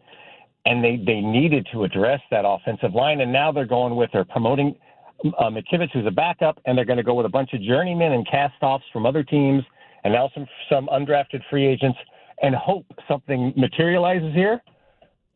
If they get it going together, I mean, I hope for the best. I hope McKivitz is a tremendous right tackle, but the move would have been to get a veteran in free agency instead of Hargrave on the defensive line. They should have got Orlando Brown for the right tackle and then solidified that. But boy, Cincinnati got him, and that was such a shrewd move because it's like they weakened two of their biggest rivals. They took Orlando Brown away from the Chiefs and kept him away from the Niners and made their line stronger. I would watch out for Cincy this year because Mahomes showed you've got to have that the wall that can protect your quarterback, or else look at even Mahomes, Superman, in that Super Bowl that he lost to Brady and the Bucks. His offensive line just crumbled around him. You got to have that. You got to have the quarterback and the line. And the Niners are skimping on the line, and they're going to regret it. Well, you know what you do with the line? Just feed them a lot and give them steroids, dude. They'll be fine. Just get them all juiced up on steroids. Yeah, thanks, dude. Thanks for calling. Just feed them lots, like 18 meals a day. Get them all nice and fat, and then get them all juiced up and strong. And then pass the drug test. That's all it's about. Oh, I'm looking at the score. I said 18. Didn't I say they'd win by 18? Anyways, we won't talk about that. We'll talk about, hey, Marty's waiting. Marty's been in his basement in Arizona by himself waiting for this interview. So coming up next, some more baseball talk with Marty Lurie on the Sports Leader.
All right, my next guest tonight, it's been a while since we caught up, so I wanted to have him on the show, talk some Giants baseball, maybe talk baseball in general.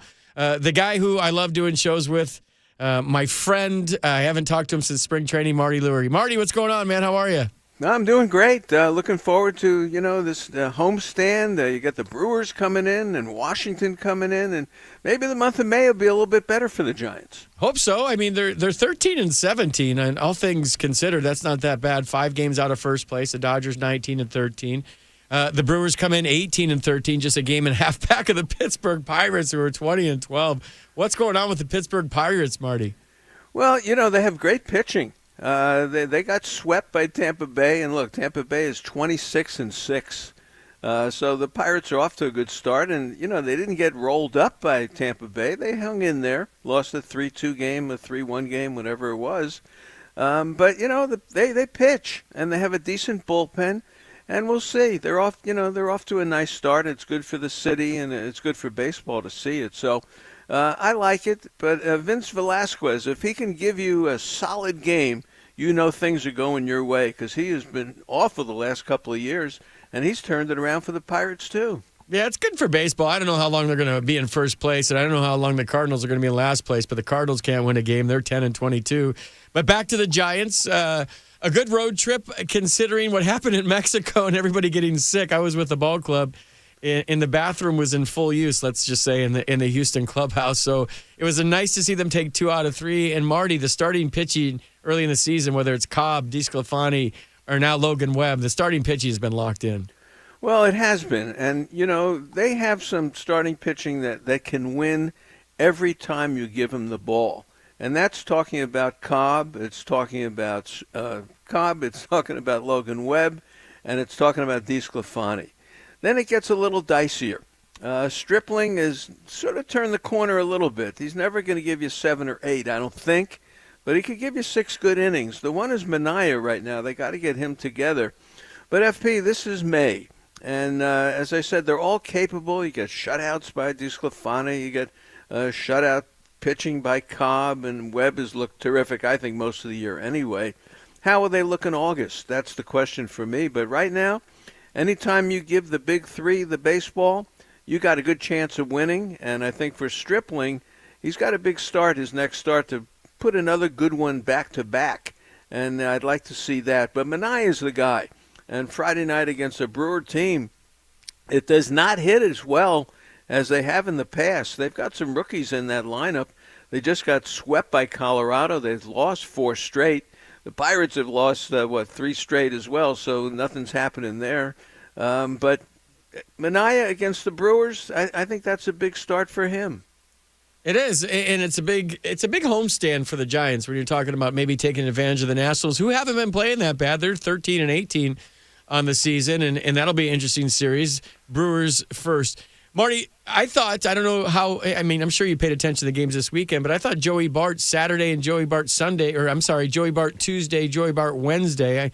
Day games always remind me of Sunday. So Joey Bart Tuesday, Joey Bart Wednesday, maybe had 2 of his best games of his career, and it seems like he has a little different body language, a little different swagger, and the way he handled the Camilo Duvall clock thing. I was really excited to watch Joey Bart the last couple of games, and I'm hoping that continues to happen all season long.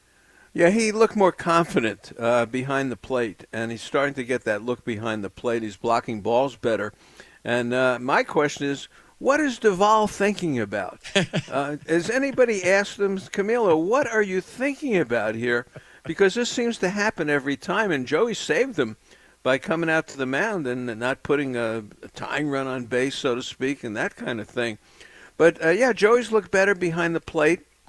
I think on the offensive side, he doesn't hit the ball very hard as much anymore. He's putting it in play. He's not striking out all the time. Still deep in the count, going 0-2, 1-2, and then having to fight his way back. But I'd like to see a little bit more power out of him. But he is hitting the ball better, and they're dropping in for him, and that's good. But what I like the best about Joey is behind the plate. He's starting to take command behind the plate, and that's huge for me because let's face it, they need a solid catcher with this pitching staff. Yeah, and I talked about Blake Sabol a lot after the game, during the game in Houston. And the big league is a tough place to learn, man. And if you have a catcher that's consistently missing baseballs at home plate and, catcher's interference and all the things he's been going through, the throwing needs to improve. But the bat is there. I mean, the bat is a big league bat. I mean, he's a dangerous hitter. He's a big guy. He's got pop. He hit the clutch double the other night. So I'm liking what I'm seeing at the plate recently. Behind the plate, still a work in progress. And if you're a team that's thinking about getting to the playoffs, it's kind of hard to give that guy the room he needs to develop. So that's going to be an interesting story moving forward. Well, I think so. Look, he can swing the bat.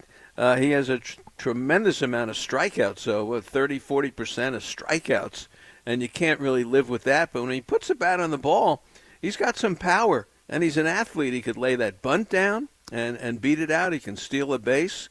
And as I say, for a Rule 5 guy, you don't want to put them in that kind of pressure.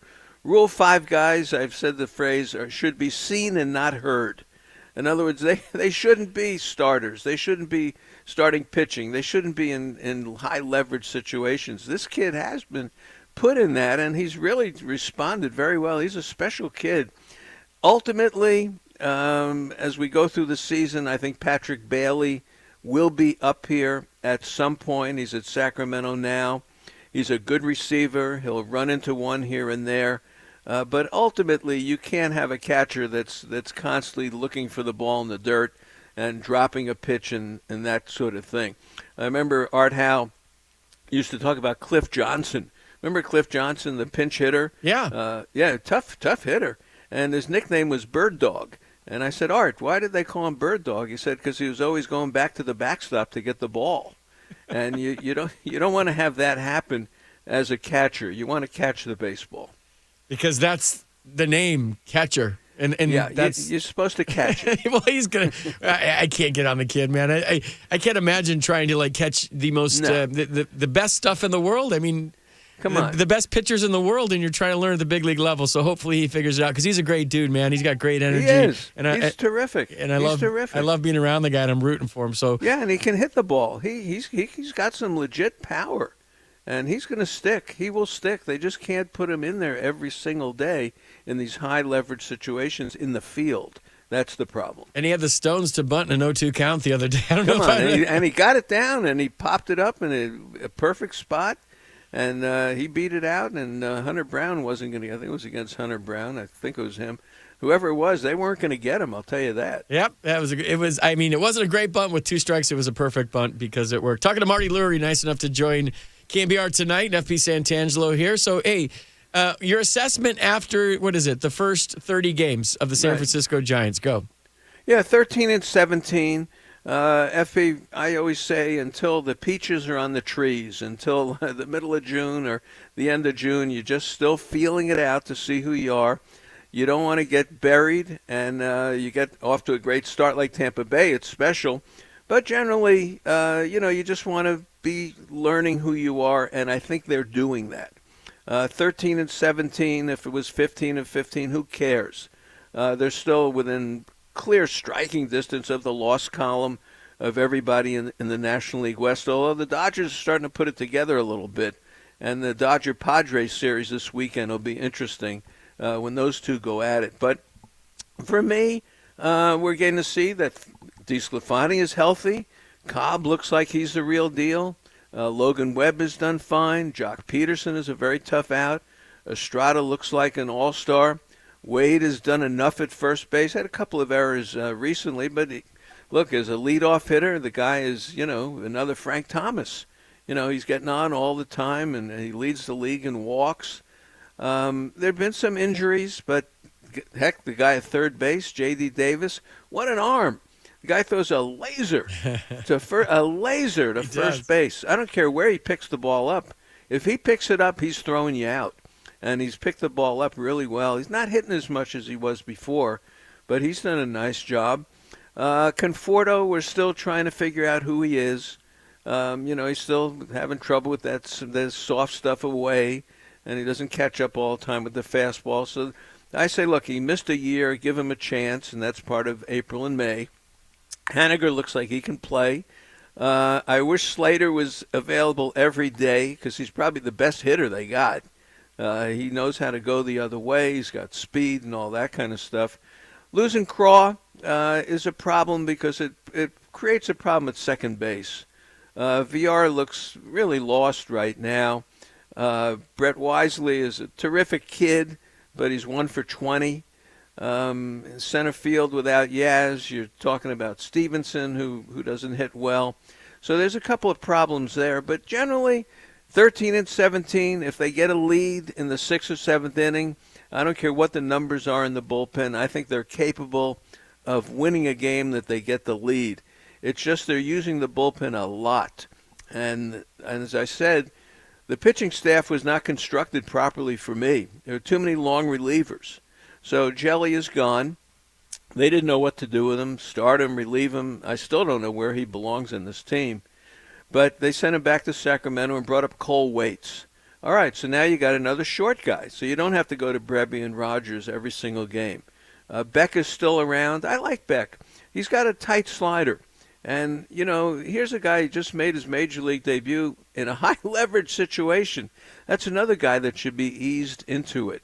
So I like what's going on with him. But I think ultimately one long reliever is fine to pick up for Minaya or Stripling. But I think you need another lefty out of that bullpen because you just can't bring in the Rogers and Alexander every other day. So the construction of the bullpen for me is one thing. But I think they're in decent shape, honestly, because they can pitch on every single night you give someone the ball, you can get a win. And Manaya's got to get that done tomorrow night against the Brewers. He's got to join the party. You're right. I agree 100% talking to Marty Lurie. How was that review? Did I get everybody? That was good. I think you missed the clubhouse guys. I think I missed Raph. You missed the traveling secretary, the clubhouse guys, and maybe some of the mental coaches. But other than that, you absolutely nailed it. Oh my goodness. Hey, I'm losing you asked the here. question. I answer the question. All right. Well, speaking of questions, talking to Marty Lurie right now on KNBR 104.5, 680, the Sports Leader. All right. You're sitting on the bench. It's the scrum with Gabe. You could ask him one question right now. Go. What's the question you would ask the skipper of the Giants? I think the biggest question for him would be, what are you going to do at second base and short? What is the long-range plan here? Because you can't put Crow out there all the time, and Estrada's doing so well. What's going to happen up the middle? Because with Yaz out, and he'll be back, but the long-range plan up the middle for me is the key for this infield defense. It's got to be tight, and I'd like to know what his plan is up the middle. Did you see who played second base the last couple of days in Sacramento?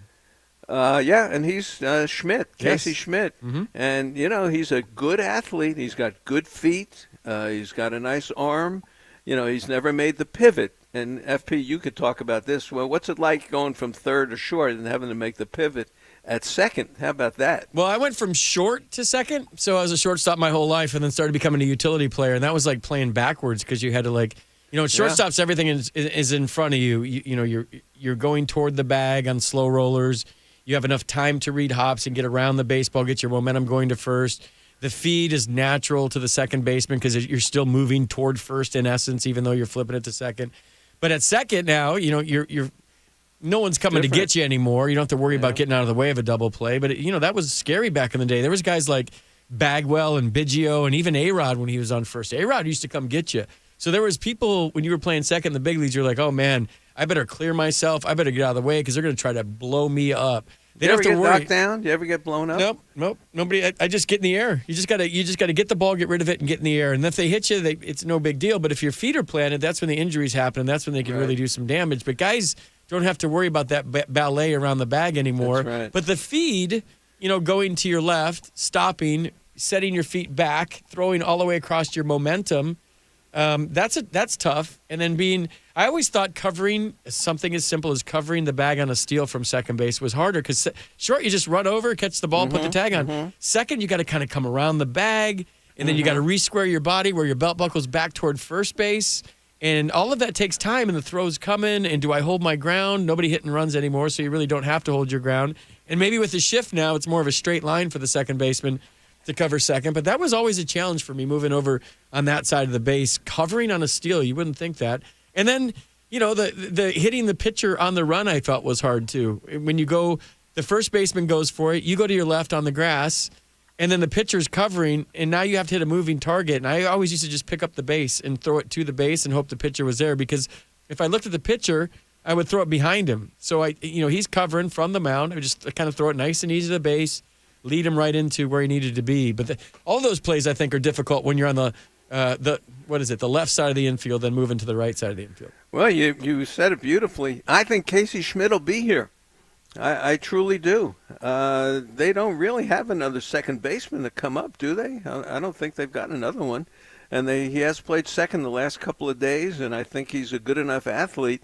And the situation with VR, at some point, you've got to deal with that. I feel for the kid. He was such a good hitter in the minor leagues, and in September he hit the ball well. But, when you're 4 for 50, there's got to be an issue, and Wisely, too, 1 for 20. So I'm with you. It's not easy, but Schmidt's that good that I think he can adapt. And you give him another 2-3 weeks in Sacramento, and I think we could see him up here, not as a third baseman or a shortstop, but as a second baseman. Let's go. I want to see it. I like when guys get called up, especially a guy like Casey Schmidt. All right, Marty, thanks for joining us tonight. When are we going to see you in the city again? When are you making the May check? 15th. I'm back May 15th for that homestand. I'm looking forward to it. And May's a good month. And plus, I'll be down in Arizona with the club when they show up on Thursday, Friday, Saturday, Sunday. So I'll be doing the shows from Chase Field with the ball club on those days, too. That's awesome. Well, we'll look forward to hearing you. More importantly, we'll all look forward in San Francisco to seeing you when you get here, Marty. Thanks for your time tonight. It's good catching up with you, buddy. All right, man. You work hard. You're doing a good job. Giants legend Marty Lurie. He's a legend. He's a legend. Just ask him. No, I'm just kidding. Marty's the best. It's so good to catch up with him. Don't you there's something soothing about his voice and the way the way he just talks about the Giants, and he gets his shots in without really taking shots, and he gets his compliments in. And I just love talking to Marty Lurie about baseball. I miss him. I'm glad that he's showing up in the city. I can't wait to see him. He gets so busy, though, because he got the pregame, the postgame, and I don't know. I loved when he was here, and we would just lean against the dugout and talk baseball during batting practice every day. And I wish I could be more like him in the sense that he's not afraid to ask somebody for an interview. Like, I love the way he just goes up to guys, and sometimes I'm like, should I ask him? Should I not ask him? Should I go? And he just, hey, do you got a couple minutes? And he's super good at that. And then guys acquiesce, and they love talking to him. Oh, yes. 110-80. Warriors. End of the third. 110-80. By my math, the Warriors are up by 70 points. And what is it? 110-80, 20 is 100. They're up by 30. Warriors up by 30 after 3 against the Fakers. Warriors up by 30. I was going to wait to tell you the score, but come on, this game's over. So if you're leaving Chase Center early, which you should, they're up by 30. Am I jinxing it, Rap? I'm not jinxing. You can't come back from 30, can you? No, come on. It's all you have to do is just stall, right? Just dribble, dribble, dribble, dribble, dribble, dribble, dribble, dribble, dribble, dribble, dribble, dribble. That's my strategy for the fourth quarter for the Warriors. Just dribble, dribble, dribble, dribble. All right, 808 KNBR. We got an open segment coming up next. Let's talk some Warriors and what you think about them. I mean, it's time to open the Warriors gate. I mean, this one's getting ready to be over. There's a fourth quarter left. We are here for you after the game. If you're listening to KNBR in your headphones at the Warriors game right now, if you're listening, just call us right now. 808 KNBR is the number. We got Giants, we got Niners, we got Warriors, all the topics, and Star Wars. Here's something for you on the way out. Your favorite movie, and no, I don't want to start it. Favorite movie. Yeah, that's just cliche stuff. Never mind that last comment. 808 KNBR is the number. We'll take your calls next. On these, no, stop. The Star Wars is dumb on the Sports Leader.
over-the-head bounce pass up top for Wiggins. Zips it to the right side. Steph Curry for three. Everything's coming up Warriors here in the third quarter. 105-78.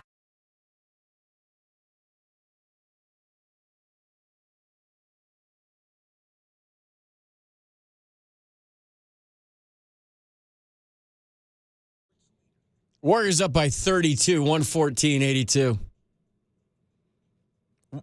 Should I repeat that? 114-82, 9:34 left in the fourth quarter. An absolute drubbing going on a chase. So maybe we'll get some calls early with people leaving early. That would be cool. We already got some Warriors calls on the line. Good stuff. I got some text messages. 808 KNBR is the number. Everything potpourri segment. We got Niners. We got Giants. We have Warriors. We got. Whatever. Good English is overrated. We got it all here. We got the Warriors. We got the Giants. We got the Niners. We got 114-84. Take a timeout, Warriors. You're only up by 30. Let's go to Roger in Los Altos. Roger, you're on KNBR. What's going on? Hi, thanks for taking my call. I was just hearing your comments about they're up by 30 points and let's just dribble. And you guys know more about sports than I do. But isn't this the moment where the Warriors just pour it on and just press their necks into the hardwood? Yeah, I just like dribbling. I think dribbling is fun. Dribbling is neat. It's a big part of basketball when you dribble. If you forget to dribble, then you travel. So you have to remember to dribble. That's good. Well, it's a feel-good night, so thanks for taking my call. Let's go Warriors. Yeah, I say keep pouring it on, man. We just can't say the whole neck thing anymore, and that's a good thing. So yeah, 116, 116-84. I guess what's the correct way to say it? Put the pedal to the floor. Yeah, kick their ass. I like that better. Just keep kicking their ass. Them feel like they shouldn't feel confident. Kick their ass. Let's go. I love it. Thanks, Roger. Yeah, thank you. Pour it on, man. You could not just win the game. You could demoralize them. You could beat the team and beat their souls tonight. Just take their souls away from them. You fly back to LA and you feel shame. You feel dirty. You have to take a shower, like a couple of them, because you just got crushed. Let's go to Mike in Oregon. Mike, you're on KNBR. What's up? Hey, FP, what's happening, brother? Hey, I haven't heard from you in a few days. How you doing? I just got back from Tempe, Arizona to visit my brand new grandson, Bo Matthew, and it's exciting. Well, speaking of Giants, 49ers, and Warriors, man, he's going to be the future tight end for the Niners. He's going to be shooting guard for the Warriors, and he's going to be shortstop for the Giants. So we got it all covered, man. And an Academy Award-winning actor and a model. And, hey, you know what I used to tell my kids, Mike? Whatever you decide to do, be the best at it. Whatever it is. And I support you 100%. Yeah. And if he wants to sell dope, well, we'll have to talk about that. Yeah, whatever. He can sell dope too. Hey, so I just a topic just came up. Is this a Warriors town, a Niners town, or a Giants town? What would you say, Mike? I have to say a Niner town. Is it a Niners town? So let's go. Yeah. I'm gonna keep track at 808 KNBR. If you had to pick one and say what kind of town this is it Niners, Warriors, or Giants? We have one vote for the Niners. If you're driving around right now, very simple flash poll. 808 KNBR. If you want to text this in or you want to call the show, we're going to see who's out there. We're testing you right now. Is this a Giants town, a Niners town, or a Warriors town? And one of the reasons I say that, FP, it was our first pro team here, too. And so, right to the ground. So that has something to do with it. Yeah, and who has the most championships? Is it the Warriors? The Warriors. Yeah. The Warriors. Yeah. The Warriors have how many? They got 5, right? I think so. I gotta Google this, dude. And, this is why it's dumb. The Niners have 5, so we're tied. We're up at the top. Let me Google and this. The Giants have 8, but that's counting New York. Hold on a second. This is why you don't make a segment up in the middle of a live radio show. That's why you got me, man. I got your back, brother. I got your back. Thanks, dude. I'm blind and I know what's going on. Good Jeez, stuff. Dude, look, I just got home and I called you after I got locked out of my house. It cost me $125 freaking, and I'm not swearing. Okay. Good job. $125 to get my house, and I'm in the house. I'm sitting here, and I called you. I appreciate it. And you don't even trust me. I trust you, dude. I trust you with my life. No, I wouldn't do that. Yeah. But, you know. Well, would you let me drive your car then? What's that? Can I drive your car then? No. Nope. Can I ride your bike? And not because I care more about my car than you. I just don't want you to get hurt. Well, can I ride your bike then? No, because you get hurt. Well, you can't. Man, Mike, you're you're visually impaired. You're not driving anything. You know what, FP? When I come down here, man, then you know what? Never mind. Man. I can't wait to have beers with you. I'm not smoking with you because I don't do that, but I'll have beers with you when you come down. But I don't drink, so I don't drink. All right. Well, you do your thing. I'll do mine, and we'll still have a good time. But that works. Okay, that's right. But don't take me out on a boat because I know it'll happen. You'll leave me out there. No, I would never do that. But you're damn sure not driving my car, dude, because I don't want you to get hurt. All right. So anyway, here, back to sports. Is that okay? Can we do that? Although there are some drivers in the Bay Area I wonder about. Like, seriously. Like, anyways. Hey, FP, I got hit by a car going 50. Remember? That's how I wound up in a coma. So, yeah. Okay? So, yeah. I don't like drivers. Well, I'm saying, yeah, your story is an amazing one of survival in physicality and spirit, and we're glad that you call the show every single night. Well, I took a week off. My grandson is pretty awesome, though. He's really awesome. That's so cool, man. I'm ready for that. I'm ready to be a well, maybe not. I'm kind of lying right now. I still dye my hair, so I'm not ready to be a grandfather yet. Oh, you are not. I am, just for men, about once every 4 weeks. Man. Hair and beard, dude. What's that song? You're so vain. I am. I just don't want to get. My grandmother did it till almost the day she died. Maybe that's where it's coming from. I know, brother. I know. Look, it's Italian vanity in me.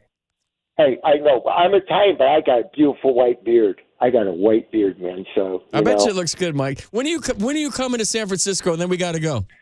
Well, all right. Here's what I'm waiting for. I'm waiting for my application for a bed opening at the Palo Alto Blind Center for the VA. Once I get accepted there, I will be down there for like 3 weeks. So I'll have 3 weekends. I'll have a chance to come to a Giants game. Yep, and we're hanging out. We're going to hang out and have. Well, you can take your gummies or whatever, and I'll have a beer and we'll hang out. Whatever. Okay? Whatever. All right. Well, have a good weekend, Mike. Or call me tomorrow after the game if you're still up. I will, brother. I will. All right. Thanks, Mike. All right. Thanks. Blessings. Thanks for calling. Update from Chase Center, 119-90. So that's a 29-point lead. Look at me in my math. That's so good. So proud of myself. Text line, lighten up. Giants, Warriors. So let me see. I got 4 Giants, 2 Warriors, and a Niners. So far, 808 KNBR, texting or calling in. Is this a Niners town, a Warriors town, or a Giants town? This is you guys. You're listening tonight. If I had to cast a vote, I can't say. It's just not for me to say. I have to be like, I was in D.C. for 10 years, 11 years. I have to be politically correct here. This is your call. It's your show. I always say that. So 808 KNBR. So far, Giants are leaded 4-2-1. And it's 119-91, 6:45 left. And then GP2 just dunked. It's 121-91. Another vote for the Giants rolling in the text line. Giants are running away with this. It's 1, 2, 3, 4, 5, 6 now. Giants, 2 Warriors, 1 Niners. You would think the Warriors fans are maybe a little preoccupied. Another Giants coming in. Yeah, if you're a Giants fan, you're listening to the show. You're talking to a Giant. Makes sense. Maybe we'll do this after the Warriors game, and there'll be a big comeback. Ooh, I got another Niners. Okay. This is tremendous sports talk radio right now. We're totally moving the needle. Giants, another one, 7-2. 415 chiming in. 916, thank you, Highway 49ers. 559 chiming in. Giants, 831 chiming in, Giants. I should start giving your numbers on the air. 707 Giants, 707-666. No, I'm not kidding. 916 Giants, 559 Giants, 830 Giants. So it's 1, 2, 3, 4, 5, 6, 7, 8 Giants now. Another Giants, I think. Wait, we got other ones rolling. You guys, everyone coming in strong. Look at you guys. You're out there. I know you're out there, and you're texting the show while you're driving, which is totally safe. Don't worry about it. I'm not responsible for your lack of self-discipline. Tim, you're right to the front of the line, and Tim got scared. I voted Warriors. I voted Warriors. This is the 209 chiming in, so Stockton area. I voted Warriors, and my fanship is ranked Niners, Giants, Warriors. Okay, that makes sense. That took me a second to figure it out. So I'll give another one to the Warriors. Another one, the 559 chiming in, Giants. Sorry, I'm looking at the game. Another Giants. That's 9 Giants to 3 Warriors. We got another call, Raph. Get the call. We're vamping for 6 minutes till the Warriors game's over, and then everybody that's leaving the Warriors game is going to call me. They're going to be like, FP, the Warriors game's over. You're a baseball guy. Let's talk Warriors. Watch. I'm telling you, it's going to happen. Another one for the Giants. Oh, my God, that's 10 for the Giants. This makes sense. That's why you're listening right now. You're Giants fans. Hey, Santangelo, I have a 208 area code. Where is that from? Ooh, I don't know. Close to the 209. Giants and Warriors came from somewhere else. Niners are homegrown. The whole old-time San Francisco Barbary Coast part-time attitude is what the gold miners, the historical 49ers, were all about. Blowing all your money on a good time. And that Montana Young era is the most dominant. I am buying that. I should give you like 5 votes for that because that's exactly how I live my life. Like I'm on the Barbary Coast every single night, just blowing my money on a good time. Let's go to Tim in Daly City. Tim, you're on the Sports Leader. What's going on? Hey, I just want to say that, the Giants all the way. This is Giants town, man. I mean, I love the Giants since I was a little kid. Candlestick was all about it, Back when they had all the Alou brothers, Manny, Philippe, and Jesus. I can't disagree with what you're saying. I feel like it is, and that's obviously where I'm leaning. I mean, I don't think you have to be a rocket scientist to know where I'm leaning on this one, but... yeah, totally. I mean, Kezar had it all, though, I mean, they had it with the Niners, too. If I had to rank for myself, I would go Giants, Niners, Warriors in that order. And it doesn't mean that I don't like the Warriors or like... I don't know. To me, I grew up here. Here's the thing, Tim. I grew up playing all the sports. So for me, I put my baseball glove away, and it was basketball season or football season. And then when I put my football away, it was basketball season. So I like them all, whatever season it is, and that's the way I've always been. I get it. It's great, man. And I love it when they have all the, like, Metallica Giants Day or the Grateful Dead Giants Day. It's all local bands teaming up with the Giants. I agree. Thanks for the call, Tim. Good stuff. Thank you. I appreciate you chiming in. CHP Joe's chiming in for the 916, and he has a really good point. Warriors are new from Oakland. Niners are in Santa Clara. It's a Giants town, FP. Oh, that's a good point. But, the Warriors are here now. It's at 208 is the Idaho area code. It's baseball season now. Go Giants. Go Warriors. All right. I'm getting quizzed on area codes right now. That's where the show has gone tonight. 125-95, 440 left in the basketball game. It's a Western Conference semifinals. The Lakers lead 1-0. The Warriors are blowing the Lakers out and sending them home feeling shame. Lots of shame. I feel like the Scrabinis are in right now. Am I right? Am I looking up the Scrabini? This is Scrabini time. This is where I would be playing. Warriors originally went from San Francisco. Good point. Is that a vote for the Warriors? No. I can't keep track anymore. All right, let me take a break, Raph. After you get that call, whoever's on hold, Orlando, I see you there.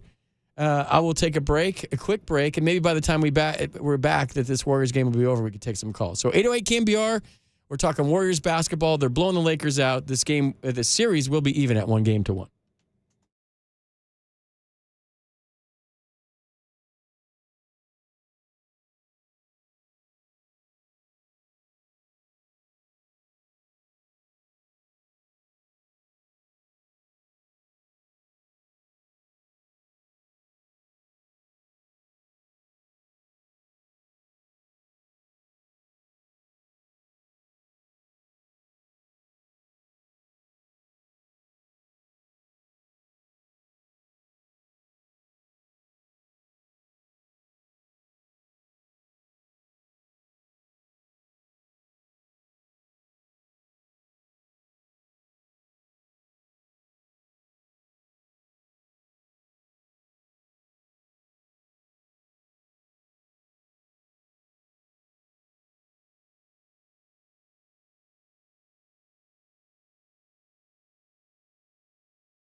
Steph Curry, left wing three. It is good, and the foul. He takes the bump. Two defenders in the area. Thompson was there, Malik Beasley was there, and a 4-point play is probable here for Steph Curry.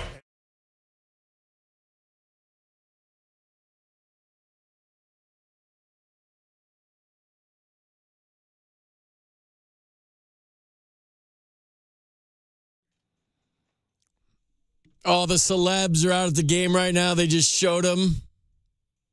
A-Rod's there. They'll probably all be at the Battery after the game. I'll see you guys there. 10:01. I'll be there. Yeah, right across the street from our studios here in beautiful downtown San Francisco. 127-98. Warriors are up with 3:11 left. Yeah, this is 1-1. So good stuff. Lots of text messages flying in. Candlestick will always be in my heart. The 650 chiming in. It's a very simple question, low-hanging fruit, but it's kind of fun. Yeah, another vote for the Giants. So the Giants, I said, what town is this? Just recapping. Is it a Niners town, a Warriors town, a Giants town? 808 KNBR. While we wait for the Warriors game to get over to take the calls from all you guys leaving the Warriors game. It's going to be fun. Let me see. That one doesn't say. Let's go to Orlando in Napa. Orlando, you are on KNBR. What's going on, man? I think all three should be celebrated as our town. All three deserve it. Yeah, Don't you think so? That's fine. But like for the sake of me trying to kill time on a radio show and trying to interact with you guys, I feel like if you had to pick one, what would it be? Well, the 49ers. I go way back, way back. It's not a bad choice. I can't argue with any of them. I would say like recency, maybe the Warriors, but then you got the Giants with 3 championships in 10, 12, and 14. Oh, absolutely. Yeah, the Niners, what was their last one? 98, so it's been a minute. So yeah, I don't know whose town this is right now. And then the Niners are way out there in Southern California in Santa Clara, I feel like. That has to do with something. Yeah, I don't like that. That's where I'm from originally, but they belong in San Francisco. They do. But, we need to like pick that stadium up, put it on like a semi-truck, and then move it to Alcatraz. Yeah, good idea. Yeah, but just put the That's stadium why on I'm Alcatraz. calling, because I wanted to tell you, I don't watch TV anymore. I just listened to you when I discovered you. You're so entertaining. Oh, thanks, Orlando. You're so nice. I appreciate it. And you're so ethnic, which I appreciate. I'm so what? Ethnic. Oh, all right. Political correctness. I can't say the nationality. I'm a paisan. I'm Italian. Yeah, Italiano. You can say it. You just don't use any Holy derogatory angel. terms. How's that? See, I am. That's what my last name stands for. You know. Yeah, I know that. It's such an oxymoron. It's so ironic because I'm the opposite. I'm like a dirty devil. Well, that makes you more interesting, doesn't it? Whatever. I just have a good time. Try to live my life the best way. 127-98, Orlando. Since you don't watch TV, the Warriors are beating the Los Angeles Lakers. Yeah, I'm not into basketball, unfortunately. I never liked it. I don't know. When I was in high school, I'm a local boy. I was born and raised in the Bay Area. And I never liked basketball. My best friend in high school played basketball, and he was all league, all Santa Clara Valley Athletic League. He was always all league. He was only 5'5". Oh, that's cool. I like short people. Yeah, and he was an outstanding basketball player and a great shortstop. Oh, see, the little guys are always I was a shortstop. I was a little guy. I know. I remember. Yeah. That's shorts. All right, Orlando. Anything else you want to talk about while we have you on the air? No. Next time I call you, maybe I'll have more. Thanks, Orlando. That was good stuff, and thanks for the compliments. I really appreciate you listening all the time. That means a lot to me, and thanks for calling the show. Oh, you're welcome. Thanks. That's Orlando from Napa. Good stuff. Or Napa from Orlando. I'm not sure. Giants Town FP, another Giants vote. This makes sense because Warriors fans they're probably at the game right now. So we'll see. Gonna take a quick break, Raph, real quick. Let's regroup a little bit and try to stall until this game's over. 52 seconds. So on the other side, 808 KNBR if you're driving home from the game. If you just left the Chase Center, you want to talk about this drubbing. I came on the air and I said, Warriors by 18 tonight. They're up by 27. So I was very prophetic and Nostradamus-like. So your call's next on the Sports Leader.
2 seconds left on the clock as the Lakers dribble it out, and we are on to Game 3 to Los Angeles. The Golden State Warriors and the LA Lakers even at 1 game apiece as Golden State takes Game 2, 127-100 here in San Francisco.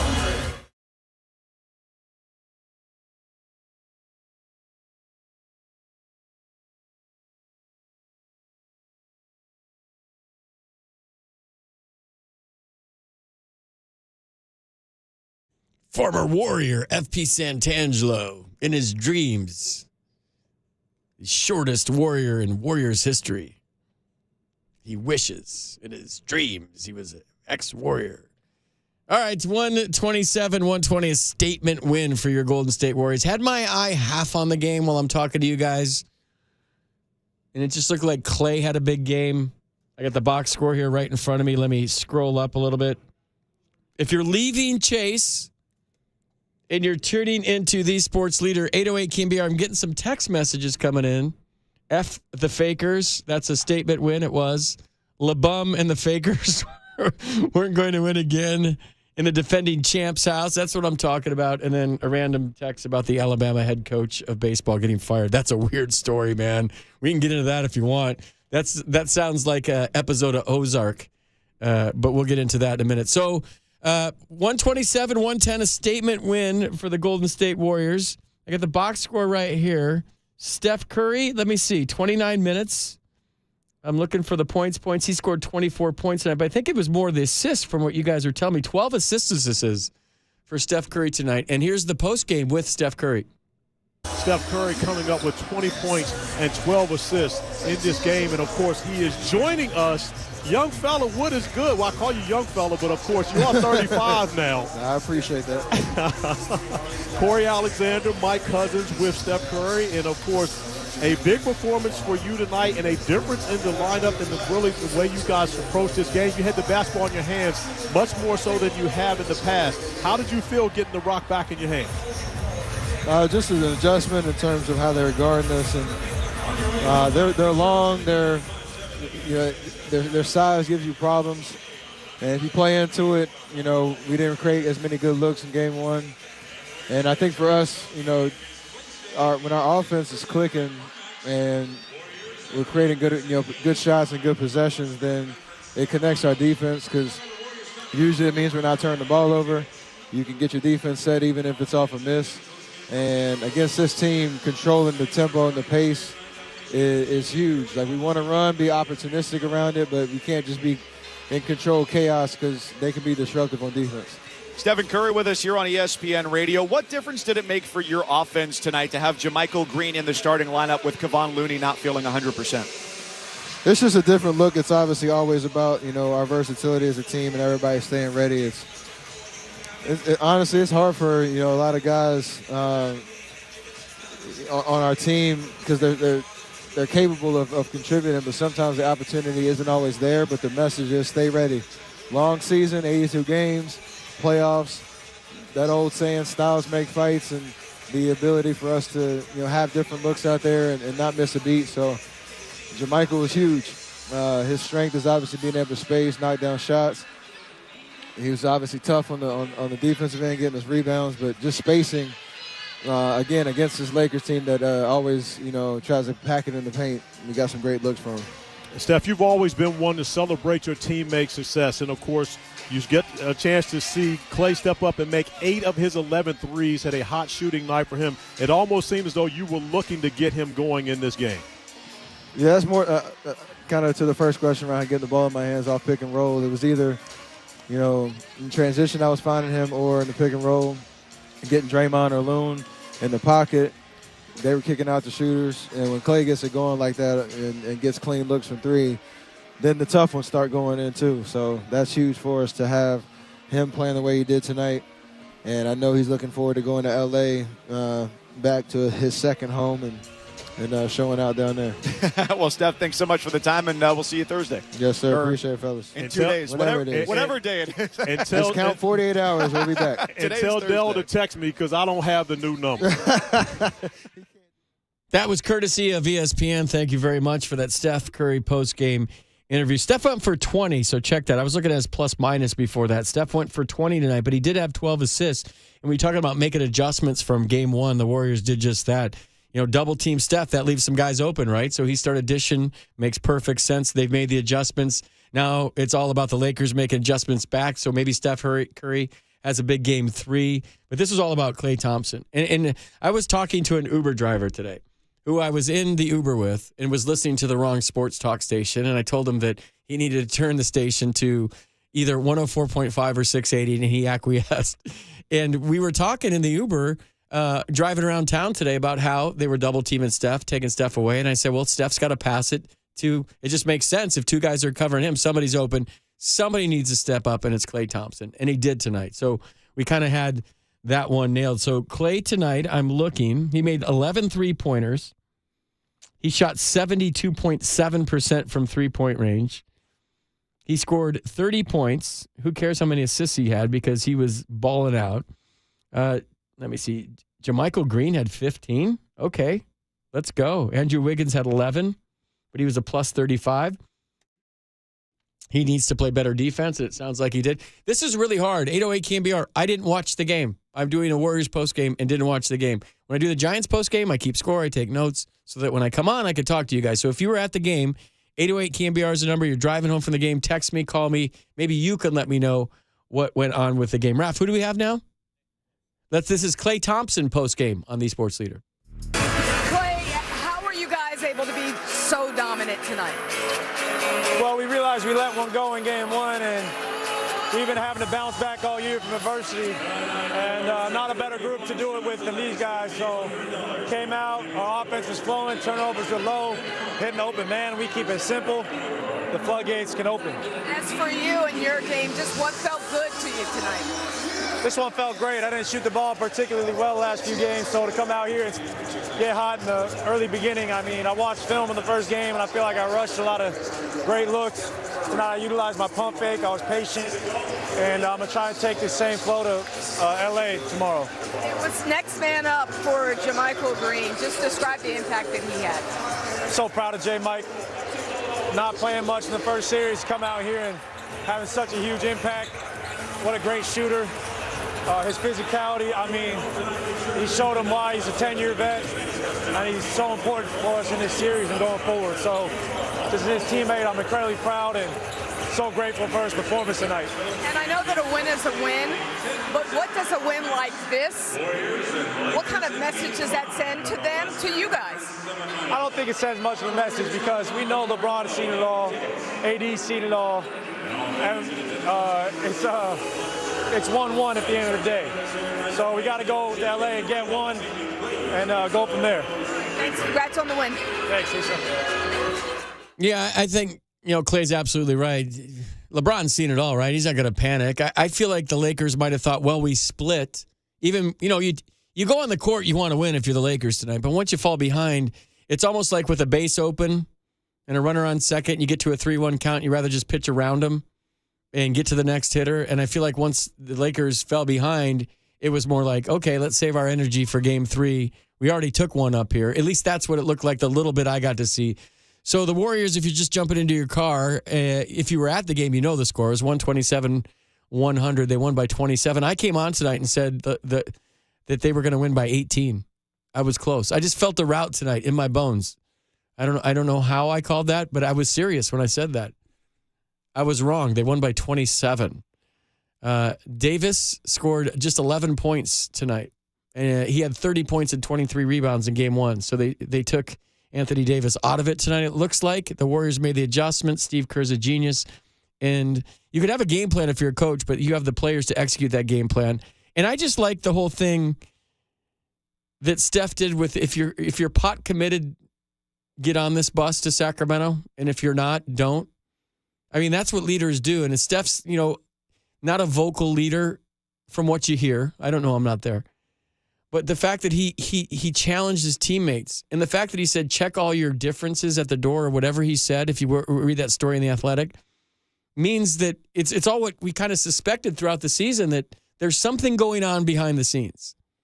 And there's tension here, tension there, ego here, ego there. And it sounds like because Steph said, hey, look, I don't care what's going on. Check all that crap at the door. And if you want to win Game 7, get on this bus. If you don't want to win Game 7, don't get on this bus. That's good stuff, man. I mean, that's what legends are made of. And then to go out in Game 7 and drop 50 and put the team on your back and say, I got this, that's what legends are made of. I'm getting goosebumps talking about what Steph Curry means to this team. And then tonight, if you're going to double team me, I'll have 12 assists. I'll get my buddy Clay, my splash bro, into this, and he goes for 30. That's how you win championships. Really, really good stuff from the Warriors tonight. I don't know about a statement win. I mean, if I'm going to athlete mode, I'd rather lose 12-0 than 2-1 on a walk-off. If you're the Warriors, you shower this. I mean, if you're the Lakers, excuse me, you shower this off. You get on the plane to L.A. and you have your wine and you don't care. It's 1-1. It's 1-1 whether you won by 1. It's 1-1 whether you lost by 1 or whether you lost by 27. So if you're driving home from the game, 808 KNBR, give me a call right now. We got no phones going. No phone lines are wide open. Dub Nation plays like this. The Lakers got no shot. 424 chiming in. We are taking over LA's building for games 3 and 4. Let's go. Get in your car right now and drive to win down I-5 South. Let's go. Let's take over. What is it called now? I don't even know. Staples? Is it still Staples? Am I aging myself? 661 chiming in. Hey, FP, can you hook me up with a Warriors media credential to cover both games in LA? I got you, dude. I got you. I got your Warriors credential. You could just go in. You can just shower with the guys. With the credential I have, you can shower with the players. There's a courtside credential, there's a locker room credential, and there's a shower credential. I can get you the one where you can shower with Draymond. It's a new sweepstakes we're having here. Shower with Draymond Green on the Sports Leader. The 8th caller gets a credential to shower with Draymond Green. We got any more sound rolling in? Let's take a break. Let's take a quick break. We're at the top of the hour. The Warriors win 127 to 100. They win by 27 points. They even the Western Conference semifinals at 1 apiece. Now, if you're stuck in traffic and you're driving home from the game and you want to call the best sports talk radio station in the world, I'm here for you. 808 KNBR, you want to talk Dubs, you can text me on the text line. You can call me on the phone line. Take your calls next on the Sports Leader.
former towel boy for the Warriors, FP Santangelo, on the Warriors post-game show thingy.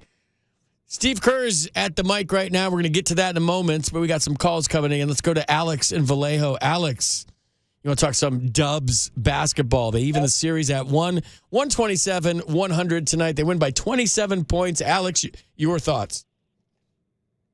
FP, I'm just riding that post-game high, man. It was so great to see us come out and give them the thrashing right back. You know, they were the Lakers kept pace with us in the first half for the most part, but then they just came and blew them out after halftime. It was exceptional, and we got to give a shout-out to JaMychal Green stepping up in a way that Otto Porter did for us last year, and that, I mean, it hasn't been a reliable role for the team all season, and, you know, that today he scores 15, he's crashing the boards, he's making good passes, just looking good out there, playing good defense. Gotta love it. I love it. Were you at the game? Oh, no, I was just enjoying it with a good friend who happens to be a Lakers fan, which just makes it all the better for that. Yes. That's always fun. A good friendship, but then, you know, it's just sports, so it's always good to rib your friend when your team wins, right? Oh, man, it's just great to watch people who care. I love it, Alex. Thanks for the call, man. Go Dubs. Yeah, you do great. Take care. Thanks, dude. Let's go to Anna. She's on Highway 99. Anna, are you heading north or south? Hey, FP, I'm heading south to Visalia. Oh, all right. To watch the Oaks play tomorrow night. Yeah, no, yeah, sure. No, it's my biweekly drive, and I think about you often when you've been down here often. But anyway, I just wanted to comment. I think that it was held true what the comments were yesterday about AD just dominating the paint. And what we did tonight was just we kept him out, and it was a hard-fought fight. He was tired, and it was obvious. So it was a great, awesome fight by Draymond and the team to keep their defense out, and they held him out. It was fantastic to listen to as I've been hearing it on the drive home. So thank you for sharing, and thank you for being part of my drive home every other week. Oh, thanks, Anna. Thanks for calling. I appreciate the call, and I appreciate you listening to the right station. That's good stuff. And go Warriors, man. This is going to get fun, I feel like. They made the adjustments tonight, it sounds like. Just peeking at the game out of the corner of my eye. I'm watching the Clay highlights right now, and it seems like Steph was looking for Clay all night. I can't wait to hear what Steve Kerr, I can't wait to hear what Kerr has to say. I'm sure it's going to be wonderful. I'm listening, and I can't wait to hear about Saturday's. Looking forward to Saturday's game. So thank you, Anna. Real quick. Anna, real quick. Speed check. How fast are we driving on Highway 99? Well, I just slowed down quite a bit. It was up there for a bit, so I'm good. You know, I always say drive to win, Anna. Let's go. Pick it up. Okay, we're hitting it, baby. We're hitting it. Thanks for calling. Thanks for listening. Really appreciate it. Let's go. Raph, who do we got on the line? I can't see the name there. Type in. I know you're busy right now with calls. Let me read some text messages. What's that? Johan? Shohan? Come on, Raph. Get it together. Shohan from El Dorado Hills. You're on KNBR. What's going on, buddy? Hi, SP. I'm a fifth grader in El Dorado Hills, and my parents let me stay up late to talk to you. That's so cool. You're a fifth grader? Yeah. Did you watch the game tonight? Yep, I stayed up late to watch it. Thanks for calling, dude. You're doing a good job so far. Have you ever called a sports talk radio station before? No, I called once, but the line was busy. Well, we got a lot of callers on here. So what do you think about Steph Curry? I think he's amazing. He can shoot from anywhere. From anywhere, right? Like as soon as he gets across half court, he can just launch one. It's crazy. And what was Clay doing tonight? He was making everything, right? I saw he had 30 points. Yeah, he dropped 30, and it was crazy. He was making threes and double teams, and he was catching and shooting. Shohan, I love it. I feel like you have a future in broadcasting, dude. You realize you're on 50,000 watts on the greatest sports talk radio station ever right now, just dominating. Thank you. All right, dude. Get to bed. Get some sleep, you little punk. I appreciate you calling. Thanks. All right, thank you. Bye. Thanks, dude. That's good stuff. Hey, we want younger listeners. That's cool. Good stuff. See you, Shohan. Get to bed. Do your homework. Let's go. Don't talk to strangers. Don't take candy from strangers either. FP, no, I can't read that one. It's a good thing I proofread it.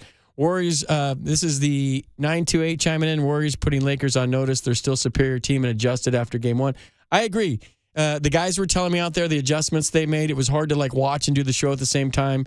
But 127-100, they win by 27. I came on the air tonight half serious saying they're going to win by 18. You just had a feeling that there'd be a letdown for the Lakers. They already took one on the road. They'll take a split. I don't know. They just didn't have that killer mentality. And the Warriors apparently made the adjustments tonight. So Good stuff. If you're driving home from the game, we are here for you. 808 KNBR is the number. The Warriors even the series at 1. They go to Los Angeles now, and they're about to take 2 games there. Let's go to Steve is leaving the game. Steve, you're on the Sports Leader. What's going on? What's going on, FP? How's the night going? I have a question for you. You were at the game. Oh, yeah, no doubt. Just left, man. Good thing we were able to leave a little early because, man, that was a thrashing. I thought the Warriors would win, but I didn't expect that beatdown. Thankfully, we did get witness it, but I just wanted to say, just love the adjustments they made. And honestly, a lot of people thought with Looney, I guess he wasn't feeling that well. When they went to JaMychal Green, Anthony Davis would be able to dominate tonight, and shows why, as great as he is, he's inconsistent. How can he not dominate when you have a smaller guy like JaMychal Green there instead of Looney?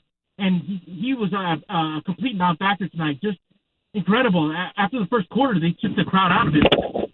That play got cooking. I mean, it was just all downhill for the Lakers after that. Just incredible. When they're locked in and play like that, nobody in this league can touch them. I agree. And JaMychal Green was huge. Man, great to see him get some playing time, and he has one of his best games of the season there. He was a huge factor in shooting the 3-ball there, but they just clamped out defensively.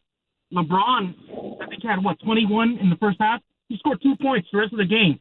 So defensively, they just took the Lakers completely out of the game, and it was just a masterful performance all around.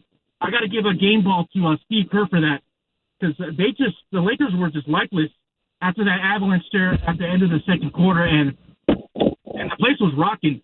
Because that first quarter, man, the Lakers kind of controlled the pace, and we're thinking it's probably going to be like a low-scoring type of game. And then after that, man, they just hit that Warrior switch at Chase, and once they get that avalanche going, good luck to any team trying to stop it. So I just want to get your viewpoint now, going back to L.A.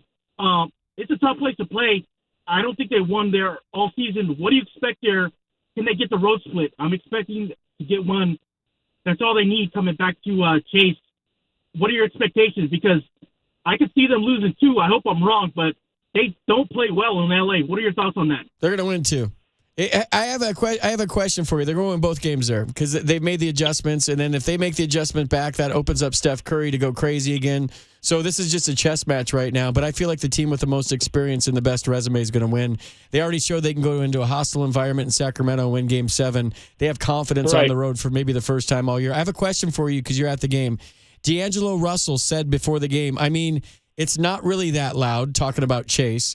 For our group, it's all about game plan. We know what we got to be up, is the quote. That's the things we know, D'Angelo Russell. So was it loud tonight, Steve? Yeah, was it loud tonight? Did the Warrior fans bring it? Did you guys bring it? It was kind of lifeless in the first quarter, but after that place was rocking. I don't know what he's talking about, man. He plays in L.A., which is probably the most laissez-faire fan base in any professional sport. So for him to say that Chase Center is loud, because I've been to games out there at, what do they call it now, Crypto, right? Yeah, I've been to games there, and unless the Lakers do something amazing, that place doesn't get loud. It's just full of Hollywood elite types and people just too cool to be in the room. Chase Center was rocking, man. It is loud. It's as loud as Oracle, but, so, some of the techies, they took over those courtside seats, man.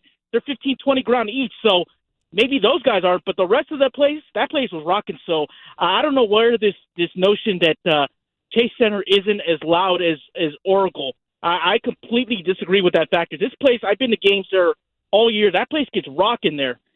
So, yeah, I definitely disagree. And they were lifeless, so I think they took the Lakers out of the game. So thanks for the time, man. Yeah. Good night tonight. Celebrate with Dub Nation, and hopefully some good luck, and just get one in L.A., man. That's all we need. Thanks. Why not too, Steve? Don't sell them short. Steve, thanks for the call. That was like having a guest on. Steve leaving the game. Great stuff. And a great kind of recap of the game.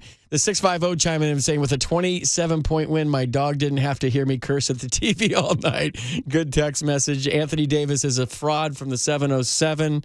Let's go to Nolan in Berkeley. Nolan, you're on KNBR. What's going on? Hey, FP. While I'm on 50,000 watts, I assume I can get pretty far with this message, but I want to give a shout out to my friend Alex, who I just lost to Lou Gehrig's disease, and we had made an agreement that we were going to be happy for one another because I was a Kings fan, if the Kings win, and we'd root for whatever team won. So I guess I'm a Warriors fan now. Oh, so. That's cool, Nolan. That's a great tribute to your friend, man. And I'm sorry for that, Yeah. but that's really nice of you to call. And that's like one of the most heartfelt shout outs we've had on this show ever. So that's really cool stuff, man. How are you doing? I'm doing good, man. He lived how he lived, and he was drinking beer and listening to music, and we had Game 6 on, actually, So it was, it was good. It's just a terrible disease, and it's the slowest Band-Aid pull, but, It's life. tough. It's tough, man. And it is life. But, hey, I appreciate you calling. I hope you're doing okay, and I'm glad you're rooting for the Warriors. That's a cool tribute, man. Very good stuff. Yes, sir. Thanks, FP. All right, Nolan, have a good night. Really heartfelt call right there. Thanks for putting that through, Raph. Good job. I think we have some Steve Kerr sound. Let's go to Steve Kerr, coach of the Golden State Warriors. I think the best coach in the NBA, period. I love him on the court. I love what he stands for off the court. I would have loved to have played for a guy like Steve Kerr. The second and third quarters are obviously huge quarters for you guys. What did you think turned it there? What happened in those two quarters? I thought we just played simple basketball, kept our turnovers down, moved the ball. Our guys were playing with a lot of force, a lot of aggressiveness, but making good decisions within that aggression, and that's the key. Can you find that balance? Can you play with pace and confidence, and yet make really simple decisions, hit singles, and just move the ball? I thought Steph was brilliant. In the first half, he wasn't really going like offensively, but he was just running our team, and Clay got it going, and our defense was kind of fueling our offense, and we connected the game really well. Coach, obviously, Klay Thompson was spectacular tonight. Where am I looking? Right here. Sorry. No, you're good. But JaMychal Green, he seemed to have been one of the adjustments made from Game 1 to Game 2. And, 15 points, 12 minutes, 50% from 3. It seemed that he helped spacing on the floor. What would you say about the fact that you decided to go with him in the starting lineup and then later, and how much he helped you guys tonight? Well, number one, I'm just proud of J. Mike. It's been a tough year for him, for a lot of reasons. He missed some time with a few different ailments, and then when he was healthy, he was out of the rotation. I didn't play him a whole lot. And he just stayed ready, and he took advantage of his opportunity. And this seemed like a series for him, just with the way the Lakers are playing us defensively.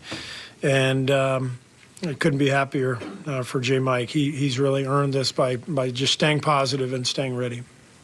Steve, what did you think of Draymond's defense, particularly on Anthony Davis, especially as you guys went to that small? Yeah, Draymond was brilliant. This is the guy who, we have to have. He's our engine, and we decided to put him on Davis tonight from the start. And I thought he got us off to a good start defensively just with his aggressiveness. So good stuff from the Warriors head coach. If you're just joining us, the Warriors win 127-100 tonight. They even the series at 1 game apiece. The series moves to Los Angeles now, and we'll see what happens down there. But, all season long I've been wondering if the Warriors can flip the switch. And I've said openly I don't think they can. I was wrong. They flipped the switch. They won Game 7. The whole thing with Steph Curry saying don't get on this bus if you're not pot committed, if you're not all in, tells me that they were having a little bit of issues here, a little bit of issues there, whatever it was. Maybe we'll find out someday, whether it was guys complaining about their minutes, guys complaining about their playing time, guys complaining about, getting the shots they want. It was a fractured group at points this year. You could tell. I've been in sports too long to not notice the little things that go on during the game with body language. And with, when Steph threw his mouthpiece out because Jordan Poole took a shot with 12 seconds left on the shot clock that was from way out. You remember when he did that and then Steph got the technical? You don't do that on the court unless there's something going on behind the scenes. So based on their record this year, based on their road record, we don't know right now for sure, and this is speculation by me, but using my experience as a former athlete, there was something missing from the chemistry this year. And leaders step up. Even if you're not a vocal leader, you can lead by experience. You don't have to be a rah-rah guy. And maybe a lot of this is on the coach, but maybe the coach, we don't know what happened behind the scenes. But for Steph Curry, one of the best players in the NBA, saying in so many words, if you're not all in, don't get on this bus to Sacramento for Game 7. Check your egos at the door. If you're not all in to do anything it takes to win in Game 7, then don't get on this bus. I'm getting goosebumps talking about that. That's what winners do, man. That's what winners do. They tell you either you're in or you're in the way. It's one of my favorite sayings in the world. You're either in or you're in the way. Simple, right? It's a very simple saying, but it applies to a lot of things in life. And that's basically what Steph Curry told them. So now they lose a tough one in Game 1. They come back and blow out the Lakers in Game 2. And who knows where the series is going right now. But they flipped the switch, and I was wrong. And sometimes you have an opinion, you're wrong. I'm not afraid to say I was wrong. And when I said that all season, I kept saying, I hope I'm wrong. And I was. Let's go to Nick in San Jose. Nick, you're on the Sports Leader. What's going on? How you doing, gentlemen?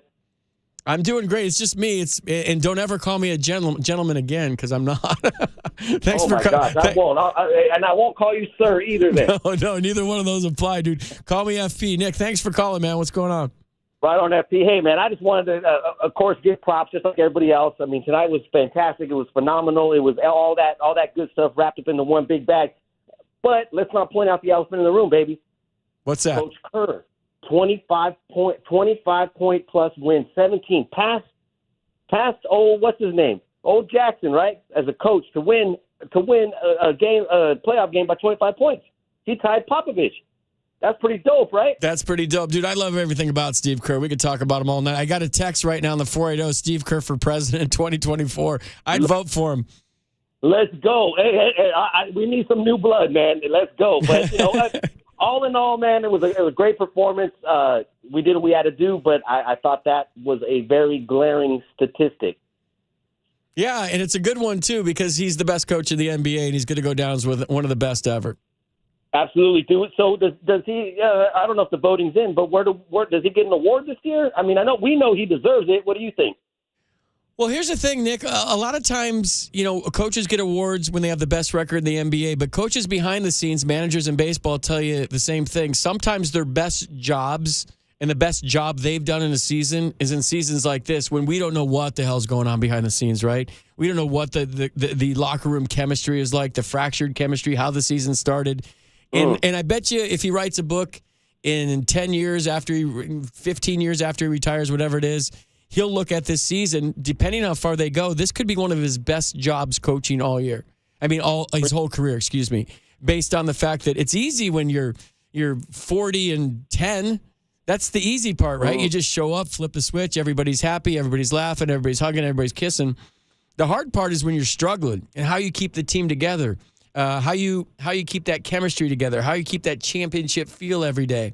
And maybe there was days when they didn't have it, but a lot of coaches that I've been around will tell you, hey, that year when we finished 2 games under 500, that was my best job coaching ever. That year when anybody can win 107 games like the Giants did a couple of years. That's easy. You come skipping in the clubhouse every day. Everybody's happy. There's no disgruntled employees. The hard part is keeping a team together when things ain't going like you expected. So the fact that they're on the precipice of maybe doing something really cool in the NBA playoffs, which you're hoping that they did flip the switch and this goes far, is really impressive. And maybe you could make the argument this is his best coaching job ever. Man, FP. And as a fan of FP and as someone that we all know, all us ears out here know that you've been in those locker rooms and you've been in those situations and you had the opportunity to have world-class coaching, man. Thank you for blessing us with that. And I hope we do what you just said, brother. All right, Nick. Nick in San Jose, great call, brother. I appreciate you coming on. You got it. Appreciate you too, brother. All right, we're going to take a break real quick. We'll be right back. We're going to organize some more post-game sound for you. Your calls, 808 KNBR. We're talking Warriors basketball. They even the series at 1 tonight by blowing out the Lakers, 127-100. Your calls next on the Sports Leader.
2 seconds left on the clock as the Lakers dribble it out, and we are on to Game 3 to Los Angeles. The Golden State Warriors and the LA Lakers even at 1 game apiece as Golden State takes Game 2, 127-100 here in San Francisco.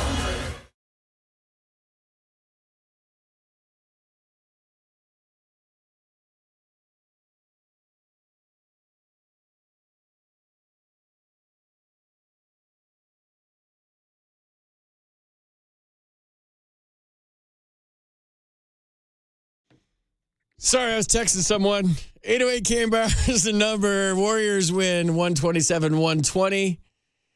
21 3-pointers for the Dubs tonight. That ties the most points in semifinal history, I think, in the first. I just read it on ESPN. It went off the clicker. They outscored the Lakers 84-47 in the second and third quarters. Thanks for not showing up, LeBron. We really appreciate that. Let's go to Craig in Arizona. Craig, you are on the greatest show in the history of sports talk radio, so don't be nervous. You're on the Sports Leader. What's going on? Man, I couldn't have said that endorsement of myself any better. How are you tonight? Wow. You want to talk some Dubs? No, it's a great show. That's why I'm in Arizona listening to KNBR. Hey, did they retire Mullen's number tonight? I don't know, dude. I'm doing a sports talk radio show. I didn't see. I don't think so. Okay, well, that's when I became a Warriors fan, was back in '87 with Mullen and Nelly. And I continued. I saw Steph coming up, so that was kind of cool. But I did predict on this great talk show, KNBR, I think it was 3 months ago now, that you were putting out the question, can they flip the switch? Yeah, it was. And I said, yes, they would, because of the experience and the star power within that team, and that would include the coaching. So I think LeBron and Anthony Davis, they showed up for a series that they're not going to win. Well, you were right before. I hope you're right again. I think I'm going to be. Craig, are you always right? Because I am. No, I'm not. You know I said they can't flip the switch, right? And I'm wearing it tonight, and I said this is the one time I really want to be wrong in my life. I don't think they can flip a switch. Your record is your record. Your record is your resume. And I was doing a show with Matt Kolsky, and he was like, yeah, but they have a lot of, championships to lean on. And we got a really good, very fun-spirited debate on the air about it. And I'm like, oh, no, in sports you can't. And he's like, you can. And he was right. They did flip the switch. You were right. They did flip the switch. And I'm glad, because this is fun, right? Winning is fun. Well, it's all about making those shots, man. You know about that. Yeah, I was a pretty good basketball player in 8th grade. I won most valuable player of the St. Anne's Parochial League tournament in 8th grade. I played for Notre Dame, and we beat St. Ignatius in the finals, and I scored like 20 points, and I was like 4'2" in 8th grade. Just dropping bombs like Steph Curry when there was no three-pointers. That wasn't even invented yet. Hey, I want to put it out there. I have a claim to fame. I played varsity 2 years, Brea Linda High School, North Orange County, California. I played against David Myers. He went to the, our opposition school. He was an All-American at UCLA. Then he played 6 years for the Milwaukee Bucks. And some of your people might remember Dave Myers. Dave Myers was a force. That guy was amazing. And that's a pretty cool story. Craig, thanks for your call, man. We got to get some Warriors post-game sound. Appreciate you calling the show as usual. Dante DiVincenzo, we caught up with him after the game, and here's what he had to say. Dante, the talk coming into game 2 was about adjustments, and you guys had the same number of threes as the last game, but 20 more points in the paint. So how did you guys balance the offense better in this one? I think, our being assertive, being aggressive, I think that was the mindset.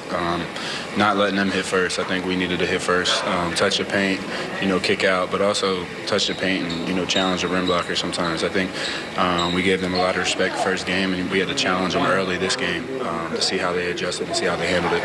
I think role players are huge, especially in the playoffs. And JaMychal Green coming into the starting lineup, and, especially after 2 hours before the game, you get news that Kevon Looney is ill. JaMychal Green was huge tonight for this team. Talk about the importance of staying ready and what the role players mean to this team. Yeah, playoffs is way different than the regular season. So you never know what your minutes are going to be. You never know what the rotation is going to be or the matchup. So it's a credit to J. Mike. He's a vet. He knows what to do. And then also, Loon to battle out there and give us everything he had during the minutes that he was out there. It shows that, we all have one goal, and it's to win these games. You guys out-rebounded the Lakers 55-40, and that's with Looney sick. That's with them only playing about 12 minutes. What was the team effort on the glass to have the edge there? Just to hit them first. Not like, they're big, they're athletic. And, they're aggressive getting to the offensive rebounds themselves. So we had to hit them first. And, if the ball drops, and as long as your man doesn't get it, somebody else will come in and clean it up. Well, my biggest thing and my biggest takeaway is the fact that, there's a big adjustment going to the paint this time. And so for the Warriors, that's a big part of this offense, getting the easy buckets. What is it about this offense that where you can get threes, but you also really, it's underrated how much twos and how many easy buckets we get here with Golden State? I think when we push the pace under control, I think that's when we're at our best. When we're getting paint touches, easy ones at the rim, they have to, meet us at the rim, and that's when we get the kickouts. That's when we get the extra passes. And also, I think we did a good job tonight of turning down good shots to get great shots. And I think that was the biggest thing for us tonight. And we got to carry that into Game 3. Now, it's a knotted-up series. It's different now. It goes to L.A. What are you looking forward to, being in Hollywood? It's 0-0 basically. You know what I mean? Series is even. Just go in there and, try to steal one on the road, especially Game 3. Just come in there and hit them first again, and then go from there and see how they adjust. It's good. Thanks for the perspective, Dante. Congratulations. Absolutely. Thank you, guys. All right, Dante DiVincenzo, one of my favorite players. He's scrappy. He's got hops that I didn't realize, and I love watching him get rebounds. And I just love his tenacity every time he plays, his shooting ability. He's a good player. And he kind of evolved through the year. I wasn't a huge fan early, but I like what he's been doing late.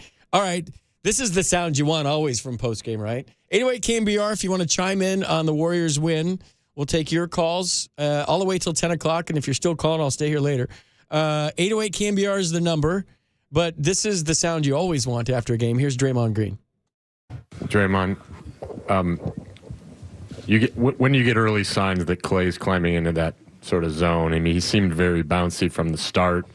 As Steve said, he got a lot of clean looks, right? Not really some wide open looks early. What's the vibe sort of you got from him right from the start? Hold on. I just knew he was locked in.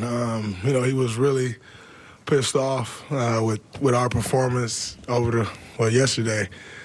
From the other day and coming into today, and he was dialed in. And, when he's getting great looks like that, we know he's one of the best shooters to ever play this game. So it's on us to make sure we're finding him and screening for him and making sure he's getting open looks. And I think we did a better job of that tonight. And, he found and got to the spots that he wanted to get to, and it was huge for us. Draymond, after Game 1, you categorized your performance as disgusting, right? And then you guys come in here, go small. You're spending a lot of time on AD.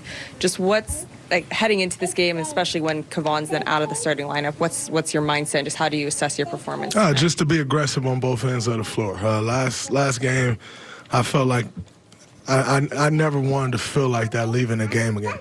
Baby, can you be a little quieter, please? Okay, thank you. I never want to leave the game feeling like that. I was disgusted with my performance, as if I didn't know how to play on both ends. Chris DeMarco showed me some film yesterday, and he said, I don't know who this guy is defensively. They were all defensive clips, and they were pretty much through the first 3 quarters, and then he showed me myself in the 4th quarter. He said, this is the guy I know. So show up that way tomorrow. And, I took that to the heart, and I knew, that I would have to come out and have a good game in order for us to win. Obviously, we were able to win pretty handily, but just knew I had to come out and be aggressive on both sides of the ball, be decisive. I thought Game 1, I was very indecisive on both ends, and I just wanted to change that tonight. Sorry, I hit the wrong button. That was Draymond after the game talking about why they won. I mean, he's the engine. You heard Steve Kerr say that. Whether you like him, whether you hate him, I think most Warrior fans love Draymond Green. Sometimes he drives me nuts. Not as much as Jordan Poole. Jordan Poole drives me crazy. Like he was my favorite player last year. This year he's making me pull my hair out with his decision making, but whatever. That's not important right now. We're going to take a quick commercial break. 808 KNBR is the number. We'll take your calls next. Warriors win 127-100. They tie the series at 1. The series moves to Los Angeles. The story of the night, Klay Thompson, 30 points, and they win by 27. A statement win? I don't think I go that far, but definitely showed up tonight, and one team did, one team didn't. We'll see what happens in Los Angeles next. Your call's on the other side. You listen to FP Santangelo. This is KNBR Tonight on The Sports Leader.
Well, number one, I'm just proud of J. Mike. It's been a tough year for him, for a lot of reasons. He missed some time with a few different ailments. And then when he was healthy, he was out of the rotation. I didn't play him a whole lot. And he just stayed ready and he took advantage of his opportunity. And this seemed like a series for him, just with the way the Lakers are playing us defensively, and I couldn't be happier for J. Mike. He's really earned this by just staying positive and staying ready.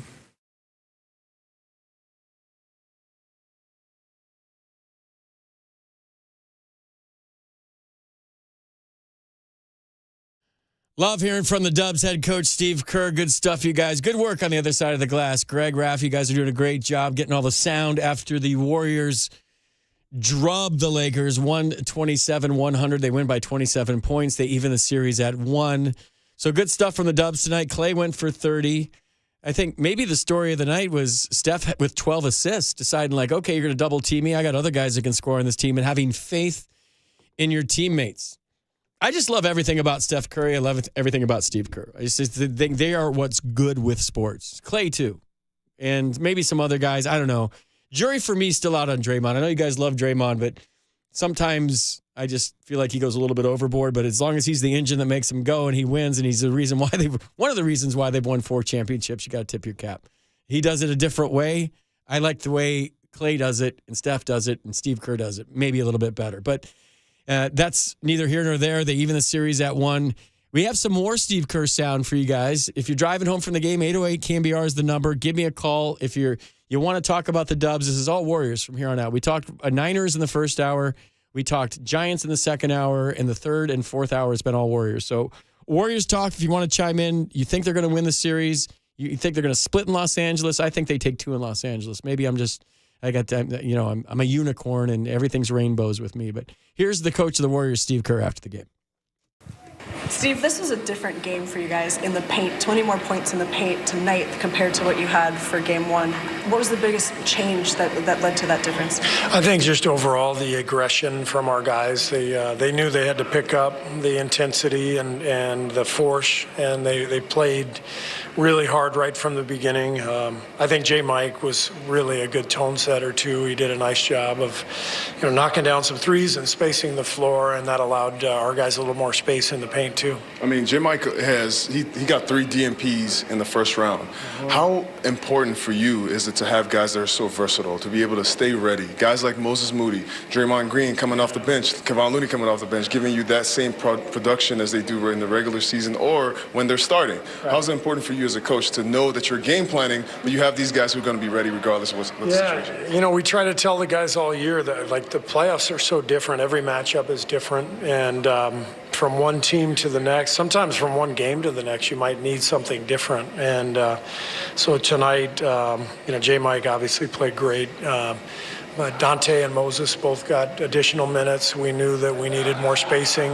against the Lakers defense. They were really packing the paint in game 1. And I thought all those guys just came in and were really ready to go and played really well. Clay basically declared how excited he was to play the Lakers. How are you seeing that in his shot selection and maybe playing to the crowd?